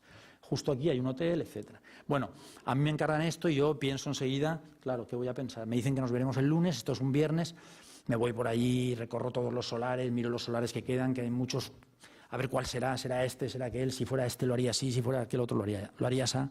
Estas cosas como que contábamos el otro día en clase, que los demás se van al cine y tú te quedas ahí con eso. Pero cuando llegan lo que me enseñan es esto, y se me cae el alma a los pies. Porque lo que me dicen es que tienen este solar, que tenían este solar, que han construido en él todos estos bajos comerciales, que han construido 3 plantas de sótano aquí debajo que ya están funcionando, unos locales que también están funcionando de aquí para allá y un hotel sobre aquí, que es un hotel que tienen concesionado a NH, que ya está ejecutado. Y ahí encima, que pone edificio de oficinas, es donde tengo yo que hacer ese proyecto que yo creía que era yo ya había elegido el solar, uno que hay abajo que se ve todo el mar, le pasa la autovía por delante, una delicia. Bueno, en ese momento tienes que reaccionar, ¿no? Y siempre hay que intentar encontrar un espacio para una oportunidad para el trabajo, ¿no? Claro, todo se pone peor cuando después de esta imagen me enseñan esta y me dicen que este es el proyecto que ya tienen del mismo arquitecto que ha hecho todo para hacer ese edificio de oficinas. Es decir, que yo tengo que hacer ese edificio de oficinas. Ese edificio de oficinas que tiene esta forma, no sé por qué, que tiene estos ascensores aquí porque son panorámicos y así se ve para lejos y se ve que eso vende, que tiene la entrada aquí, porque es 5 metros obligado de los bajos el retranqueo de la torre, de lo que es el edificio de 8 plantas que se pueden hacer encima, y que tienes que entrar por aquí, imaginaros, el portal es un callejón de 1,50 m hasta aquí, luego tiras a la izquierda y llegas a los ascensores, o a la derecha al montacargas, que da al mismo sitio que los ascensores, o te metes dentro de esta escalera para subir. Es decir, esa forma de relacionarse con el suelo, esos tránsitos hasta alcanzar las escaleras, ese esquema, y luego pues estos pilares que replican, o como diría un herrero, copian, o un carpintero, copian esto, es decir, hacen una paralela allí, y que además uno es rectangular, otro redondo, otro es cuadrado, este es doble, este está aquí, no sé por qué, este es muy grande, este es apantallado, etcétera. Y yo me quedo así y digo, ¿y yo qué es lo que tengo que hacer? Porque no estoy muy seguro. ¿Elegir el color de la fachada o algo así? ¿Cuál es mi labor aquí, ¿no? Entonces, bueno, ante ese encargo muy complicado, porque es un encargo privado, y los encargos privados buscan, obviamente, también una rentabilidad económica, y hay una inversión hecha, etcétera. Yo tengo una serie de conversaciones con ellos, les explico la dificultad, la importancia, que lo más importante cuando haces un edificio es el cuidado que llevas con la ciudad, cómo arranca desde el pie, cómo remata también, porque es la forma que se presenta en la ciudad y cómo se desarrolla, que esa cosa que es un poco aquí casi ridículo explicar, ¿no? De que cualquier columna tiene una base, tiene un fuste, tiene un capitel, tiene un desarrollo, tiene 3 puntos, que son los que el arquitecto tiene que poder trabajar con ellos de cara a la ciudad, que es su principal cliente. Le cuento todas estas cosas y les cuento también que este edificio, pues que es una cosa que no tiene ni pie ni cabeza, que tiene oficinas para todos lados, con formas muy extrañas, llenas de pilares por en medio, que me parece muy malo, que en realidad yo no acabo de saber encontrar cuál es el espacio que hay en este encargo para mí. Pero, sin embargo, yo, en un rato de conversación, sí que me percato que yo tengo delante unos buenos clientes y que tengo delante unas personas que no han dejado al otro arquitecto porque sí, que no buscan a otro porque sí, que no pretenden cambiar este proyecto porque sí, pero que están atrapados por 3 sótanos de garaje que ya están hechos con esos núcleos de comunicación bajando hasta 14 metros bajo tierra, porque el primer sótano es de 5 metros de altura, ¿no? Etcétera. Entonces, bueno, al final de la conversación yo les digo que yo no estoy muy seguro si hay algún hueco para mí en este proyecto, pero que si lo hay con toda seguridad, sí se lo dije, que si lo hay con toda seguridad es mediante una transformación importante a este proyecto que yo entendería perfectamente que ellos no pudieran asumir, pero que esa es la realidad de lo que yo veo. Pero lo digo sabiendo que es algo por lo que se pueden interesar, como mínimo de entrada, ¿no? Para dejarme trabajar. Porque en realidad hablábamos hoy en clase, nosotros lo que tenemos que enseñar es dibujos. Palabras, tal, yo te haré, verás lo que te hago, tal, acabas con ese proyecto, ¿no? Lo que tenemos que enseñar es dibujos, y yo no tenía dibujos allí para enseñar, ¿no? Entonces yo quería un espacio de tregua, de margen, para sacar unos dibujos, y sobre esos dibujos es más fácil. Después de aquella conversación les digo eso. Bueno, aquello quedó finalmente en que ellos me dijeron, bueno, nosotros hemos venido aquí porque confiamos en ti. Tú sabes cuál es la circunstancia, sabes que el edificio está construido, sabes que el sótano no está, sabes cuáles son los límites, sabes cuál es todo. Tú haznos la propuesta de lo que tú harías. Y yo le digo, yo os voy a hacer la propuesta de lo que yo haría aquí, considerando todo eso y todo lo que además yo como arquitecto debo considerar. Salí de la reunión, ellos se fueron, quedamos que nos veríamos en 10 días o así, y sobre ese mismo plano que habéis visto empecé a trabajar estos dibujos. Estos que están aquí ampliados, como veis, son estos mismos pequeñitos que hay sobre ese plano, que los he ampliado simplemente para que se vean mejor. Y empecé a pensar que si aquí había unas líneas sensiblemente paralelas, que no eran paralelas, porque copiaban la curva de la forma esta riñonada que tiene el solar, pero son sensiblemente paralelas, no están como estas, van cambiando, pero yo con unas buenas vigas anchas en cabeza de todas, que sean capaces de aceptarme las torsiones, puedo reconfigurar la estructura y a partir de ahí arrancar con una estructura que ya esté bien puesta, que sea más delgada, etcétera. Entonces, si yo tengo 4 líneas de estructura, 1, 2, 3 y 4, puedo pensar que yo puedo obtener sobre esa línea curva de pilares, esa y esa, quizá una línea recta de la que arrancar. Para eso necesitaría unas grandes, lo que yo llamo ahí, en este proyecto, unas vigas cimentación, unas vigas donde corto con un proyecto y arranco con otro, ¿no? Aquí hay una cosa parecida en un proyecto que hicieron Piñón y Viaplana hace muchos años en la estación de Sants de tren, ¿no? Pero que se dejó previsto desde el principio, ¿no? Unas grandes vigas arriba que han permitido luego ya está hecho incluso, ¿no? Un hotel encima construido que podía ser ese o a lo mejor podría haber sido otro, ¿no? Sí. Bueno, pero esto lo tengo que hacer yo encontrándome todo lo que de ahí para abajo es un desastre, ¿no? Desde el punto de vista técnico, ¿no? Entonces, bueno, empiezo a pensar que se podría entrar por aquí, empiezo a pensar que estos dos bloques podrían tener ya otra arquitectura, que podrían ser abstractos, que podrían conversar con este, pero de una forma, digamos, dialéctica, es decir, tú eres muy figurativo, pero yo soy muy abstracto. ¿Y tú por qué eres tan figurativo? Porque mira, aquí abstracto también se puede ser. Es decir, esa forma de conversación que no tiene por qué ser replicar, dar la razón, repetir la actitud que se tuvo en el otro. Bueno, veis ya que empiezan aquí unos dibujos que empieza a pasar que ese tema de los accesos ya los podríamos colocar bien en el núcleo de comunicaciones, podríamos tener unas grandes oficinas compartimentables según se quisiera, podrían ofrecerse todas a una visión de fuera mucho mejor, podríamos empezar a tener racionalidad, orden. Hay un libro por ahí de escritos de Le Corbusier a los estudiantes, no sé qué, creo que es ahí donde lo leí, ¿no? Donde Le Corbusier le dice en un momento dado, se dirige a un estudiante y le dice, pero si a usted la sociedad lo primero que le va a pedir es que sea un ordenador de espacios. Antes que nada, pero podríamos citar a Peter Zumthor, podríamos citar a muchos otros arquitectos que han repetido lo mismo, cada cual según su modo de ser, más brusco, más poético. Pero dice Peter Zumthor, la arquitectura es en gran medida entender y ordenar. No es solo entender y ordenar, pero es en gran medida entender y ordenar. Y eso es lo que empezamos a hacer, quitar toda esa tontería de los quiebros absurdos, quitar toda esa cosa de los pilares replicando a la alineación de la calle, quitar todo eso, pero con la conciencia técnica de que debajo tenemos un garaje.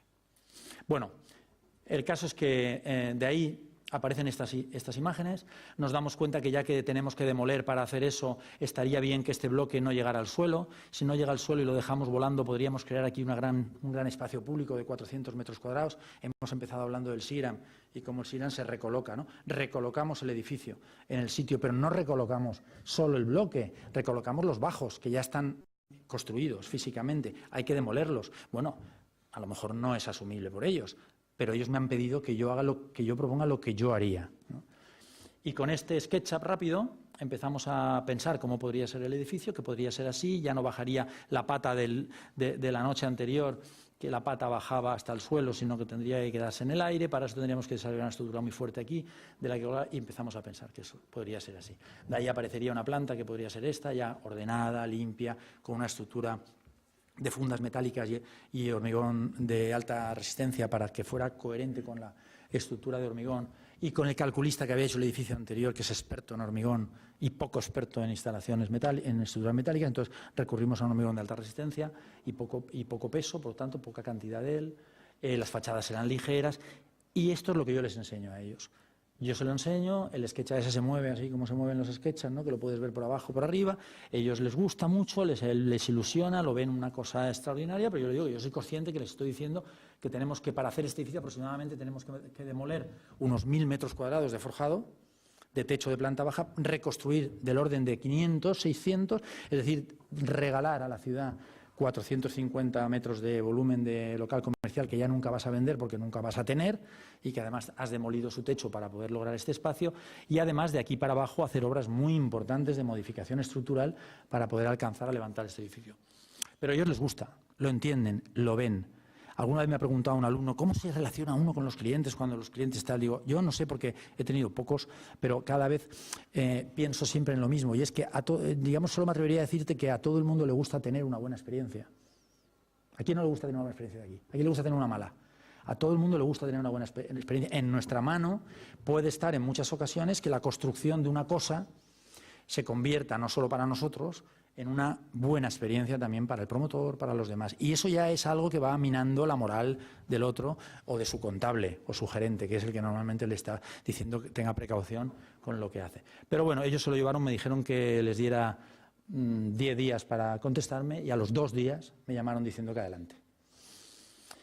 Y de ahí salió esta estructura que se apoya desde el suelo de abajo con una enorme pata cerrada aquí en la tercera crujía, que en este pórtico, que es el que hay aquí en fachada, se convertirá en una gran viga Vierendel en la planta 3 para que sigamos gozando de las vistas, pero que colgará de ella todo este peso de estas 2 plantas de vuelo y apoyará sobre ella todas esas 5, es decir, para poder resolver este vuelo de 7 metros con 8 plantas de peso.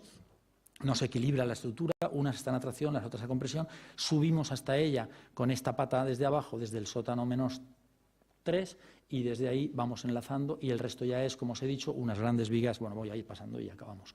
Unas grandes vigas, bueno, este no sé si se ve bien, esta es lo que nosotros perseguimos, la más absoluta abstracción, la más absoluta eficacia dimensional, una funcionalidad. Dibujamos, ahora os lo enseñaré porque está abajo para que le veáis, porque esa pieza merece la pena verla de cerca, la pieza que fabricamos para hacer esto. Porque una vez que entraron en la rueda. Hay que decir que sea un proyecto para ellos, un edificio de propiedad suya, para quedárselo en propiedad y alquilar las oficinas. Si hubiera sido unas oficinas para vender, probablemente las condiciones hubieran sido diferentes, el riesgo hubiera sido menor por su parte, probablemente, ¿no? No lo sé, pero había unas condiciones muy buenas para explorar muchos caminos y el técnico era otro, ¿no? Este edificio, os resumo, que lo construimos diseñando todo lo que tú ves. Los vidrios no los fabricamos nosotros, obviamente, los compramos, pero sí diseñamos qué tipo de textura tenían que tener, espesores, bueno, todo eso. Pero todo lo que se ve, todas las envolventes de aluminio que tiene, hasta las piezas más complejas, las dibujamos en mi despacho. Se contrastaron en industria, se hicieron piezas para matricería, se extrusionaron y se construyó. Estuvo en mi despacho 2 veces la empresa Folcra, catalana, de Pro, una empresa muy importante de construcción de fachadas, en la que hizo la Torre Malmo, esta de allí. En España había 2 grandes empresas, 2 muy grandes empresas de fachadas, ¿no? De revestimiento, de fachadas especiales. Una era Folcra catalana y la otra era Humarán, que era vasca, ¿no? Humarán se arruinó con el Guggenheim y cerró y quedaba Folcra. Ahora hay algunas otras y también hay multinacionales, ¿no? Pero Folcra es una señora empresa a la que hay que tenerle mucho respeto y te puede ayudar mucho. Estuvo 2 veces en mi despacho. Se llevaron todos los planos y me devolvieron el proyecto diciéndome que ellos no me lo hacían. ¿Por qué? Porque son malos, no saben, no. Porque el tipo de trabajo que hicimos aquí es un trabajo que se distancia mucho del trabajo de la industria, que busca soluciones tipo que se puedan repetir mucho, porque simplemente repetirlo en la Torre Malmo ya es mucho, no son 8 plantitas, ¿no?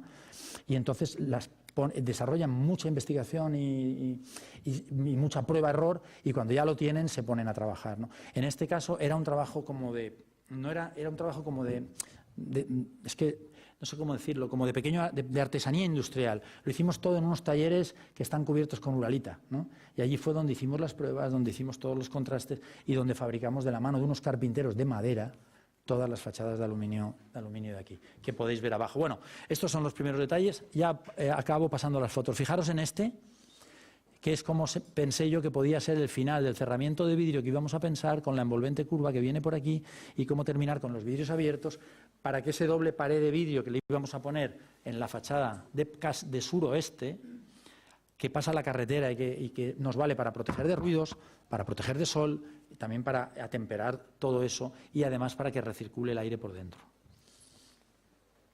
Bueno, más planos que no voy a enseñar, de desarrollo técnico. Empezamos a romper el garaje. Estuvimos 1 año hasta que emergimos a la planta baja. Tuvimos el parking siempre en funcionamiento. Es decir, el proyecto lo tuvimos que hacer también pensando que fueran obras que se pudieran hacer con el parking en funcionamiento. De la planta baja para arriba hicimos de todo. Desde pilares que suprimimos, hasta pilares que reforzamos, hasta pilares que obviamos hasta que llegaban a la planta baja y al techo del sótano, último de arriba, y en la planta baja los cortamos porque ya no los queríamos para nada. Un pilar que le hicimos un hermano a 80 centímetros que fue acompañándole sin recibir cargas, pero cogido por los forjados de sótano hasta llegar al techo de sótano, al suelo de planta baja, y ahí cortamos el original y seguimos con el hermano porque arriba lo necesitábamos más desplazado. Hicimos todo tipo de cosas para que la estructura portante de abajo fuera capaz de albergar, cuando llegara arriba, estas grandes vigas, que aquí solo están insinuadas, pero que fueron mucho más grandes luego, que son esas vigas cimentación, que tenían hasta 2,50 m de anchura, alguna de ellas, y hasta 1,70 m de profundidad, alguna de ellas, que eran las que recibían los pilares de abajo en una silueta curva y que contrastados con unos inmensos brochales, que creo que ahora se ven, podían estabilizar ese suelo y arrancar desde ahí con nuestra estructura ligera. Este señor es el propietario. Uno de ellos, son 2 hermanos, pero él es el que viene a las obras siempre, la aparejadora y el encargado. Son una empresa familiar que tiene sus propias personas y lo hicimos con esas personas. Con esas y nuestro carpintero hicimos la obra. Aquí veis cómo rompimos todos los sótanos, los ascensores ahora iban en otro sitio, tuvimos que cerrar los huecos de los forjados que eran las escaleras y demoler las que había, hicimos los nuestros nuevos, las pantallas que ya van emergiendo. Lo primero que hicimos antes de nada, se veía muy bien en la foto anterior, era meter unos enormes puntales que eran H260 a los 4 lados de cada pilar que íbamos a toquetear o de cada hueco que íbamos a abrir. Bajaban hasta la losa, lógicamente, y no se retiraron hasta que estuvo todo hecho arriba. Y con eso pudimos abrir huecos de todo tipo, hacer refuerzos, etcétera. Una vez que amanecimos un año después aquí arriba, con esa pantalla, con esos rotos, empezamos a comernos forjado. Nos comimos 1000 metros cuadrados de forjado, de los cuales reconstruiríamos todos menos 420, 450 que tiene aproximadamente la plaza que quedará delante. Mientras en un taller, como veis, con el techo de Duralita, no os he engañado, bueno, Duralita o de chapa de esa que no es tóxica, aunque yo creo que esta es de la tóxica todavía, pues aquí fuimos haciendo la Vierendel. La viga Vierendel es una viga que todos sabéis cómo trabaja, que tiene unos esfuerzos en nudos enormes y que necesita unos cantos muy gordos. Iba a tener unas sobrecargas muy imponentes, por tanto necesitaba mucha masa de hormigón. Y no queríamos que fuera muy gruesa, por tanto tenía que ser hormigón de alta resistencia y muy armada. Hacer un encofrado de madera para hacer una Vierendel es gastarte un dineral en carpinteros. Arriesgarte a que se te abra, que se te vaya, etcétera. Desencofrarlo, que es un trabajo muy costoso. Tirar toda esa madera, porque va a ser una única puesta. Repasar todas las rebabas y las coqueras del hormigón. Hacer un trabajo de yesaire de estos de filigrana y luego pintar. Entonces yo lo que le propuse durante la obra a los propietarios fue: hagamos unos buenos moldes, pasémonoslo bien, hagamos unos magníficos moldes de acero, de chapa de entre 4 y 6 milímetros, con los tirantes adecuados, con la forma adecuada, etcétera, que sean capaces de izarlos arriba, plantarlos en una vertical perfecta, un aplomado perfecto, miremos de qué forma los podemos llevar para que entren en las armaduras y podamos cerrarlos in situ, hormigonémoslo luego y ya está. Y ya está. Y nos va a costar más barato que los de madera y lo vamos a pasar mucho mejor y vamos a disfrutar mucho más. Y no tenemos que tirar madera, ni que repintar, ni que... Bueno, eso es lo que hicimos. Esta es la pieza de la Vierendel de la pata que habéis visto y estas ya son 2 tramos de Vierendel unidos por ese pilar que coge esta forma, no sé cómo se llama eso, es un rectángulo acabado en 2 semicírculos, ¿no? Que es el que se eleva ya de muy poca dimensión, relleno de hormigón. Además, la Vierendel permite un recálculo porque toda la estructura metálica trabaja y colabora con ella, por tanto permite un recálculo y además, que no lo he dicho antes, de todas esas ventajas, es más económica también que si se hace de madera. Aquí veis, esta es Pilar, la arquitecta que colabora de mi despacho para este proyecto.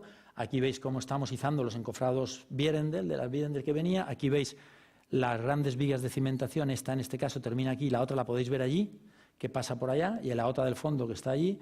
Aquí están los pilares del vuelo que están apeados desde aquí hasta la planta de sótano. Hasta que la Vierendel no esté hormigonada, esto no puede colgar. No, hasta que la Vierendel no esté hormigonada y cargada con las plantas de arriba. Necesita las plantas de arriba, sobre todo en la parte del vano, para cargar y contrapesar y poder levantar la cara y sujetar. Por tanto, estos pilares se cortaron al final.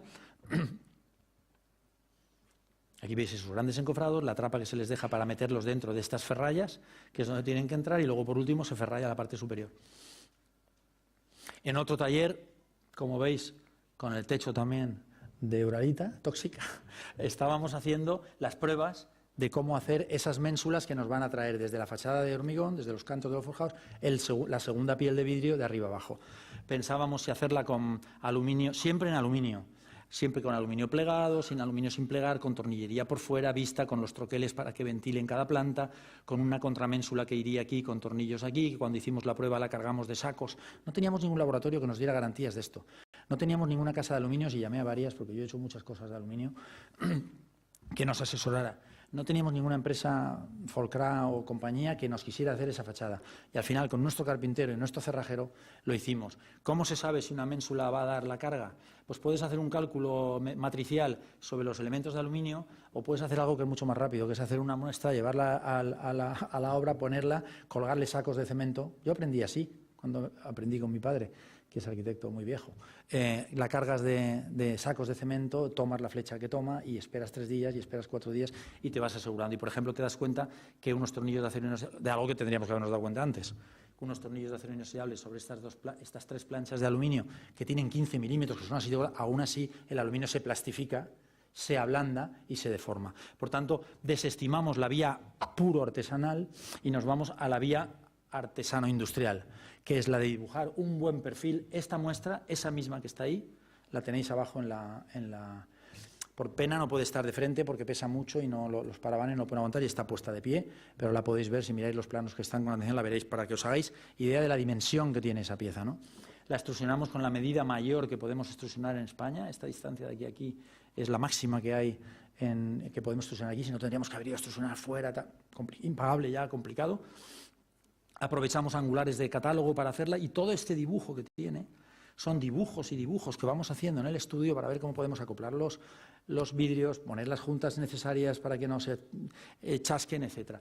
Porque luego aparece un tema que es este, que es el más complicado de todos en el aluminio, que es el de las juntas de dilatación. El aluminio dilata mucho, es un material muy bueno para muchísimas cosas. Su reciclabilidad, su bajo peso, etcétera. Pero que dilata mucho. Cuando no tienes nadie que te asesore, tienes que inventar. Inventar es repetir y reinsistir y reincidir, ¿no? Y de ahí nace el invento. No es tener una idea feliz una mañana por la noche. Eso es todo mentira, ¿no? Bueno, este es el cerramiento exterior, que también lo dibujamos nosotros. Es más sencillo, pero dibujamos nosotros la pieza. También está abajo y se extrusionó. La podéis ver, la podéis tocar, podéis ver el matiz que tiene. Y esto que también está abajo, esta muestra, es como hicimos los cerramientos de los bajos, que vienen repetidos ya de otras obras que habíamos hecho antes y que es un sistema de cerramiento que hemos hecho mucho en mi oficina, también con los carpinteros de madera, muy sencillo, que requiere de un conocimiento de oficio, de cómo hacerlo, pero que está expresado en la exposición de abajo, muy bien contado en los dibujos, porque como he dicho ya muchas veces, la exposición que se ha traído abajo y que se hizo de mi obra es una exposición que hice yo, que yo programé, que yo decidí cómo era, y que es una exposición contraartística, así me gusta llamarla, contraartística, es decir, en ella se puede fotografiar, se puede tocar y se puede copiar. Todo está permitido, por tanto podéis tocar las muestras, ver cómo son, ver los dibujos donde se desentraña, cómo se coloca, las fotos de la gente que la está colocando, etc. Y estos son los matices que otorga, ¿no? Y así fue cubriéndose la fachada trasera, con pletinas de 1 centímetro de acero que plegamos también expreso para aquí, con la curva que recoge aquí, en la zona más urbana que está frente a otros edificios con una fachada, digamos, más de huecos, más de crujías. En la fachada esta es la otra fachada, con las ménsulas que finalmente ya se pusieron, con los soportes delante, bueno, con todos los temas de dilatación, que hay que prever dilataciones horizontales y dilataciones y flechas verticales, claro, porque no te puedes hacer que un muro de vidrio cargue una planta sobre otra, y que al final las ménsulas del primer piso tengan 8 veces P, ¿no? O sea, 8 veces el peso que les corresponde. Entonces, todo eso es a base de juntas de dilatación verticales y horizontales que hicimos con juntas de nylon, con tornillos, con colisos, llevándonos del uso razonable de nuestra, si se me permite, de nuestra competencia politécnica, ¿no?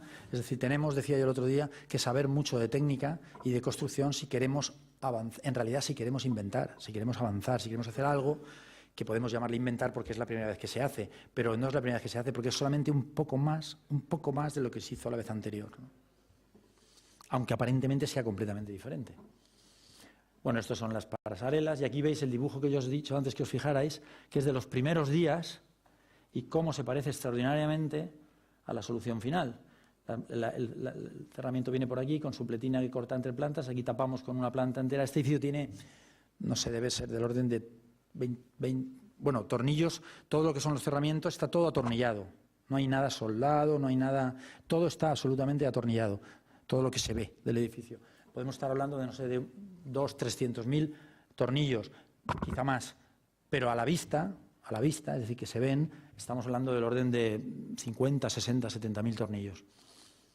Todos los tornillos que cogen las ménsulas, los tornillos con los que se sujetan todas las placas de los bordes, etc. Bueno, esto es la viga de la Vierendel. Esta es la luz entera de 8 metros y de otros 8 metros en la otra sala.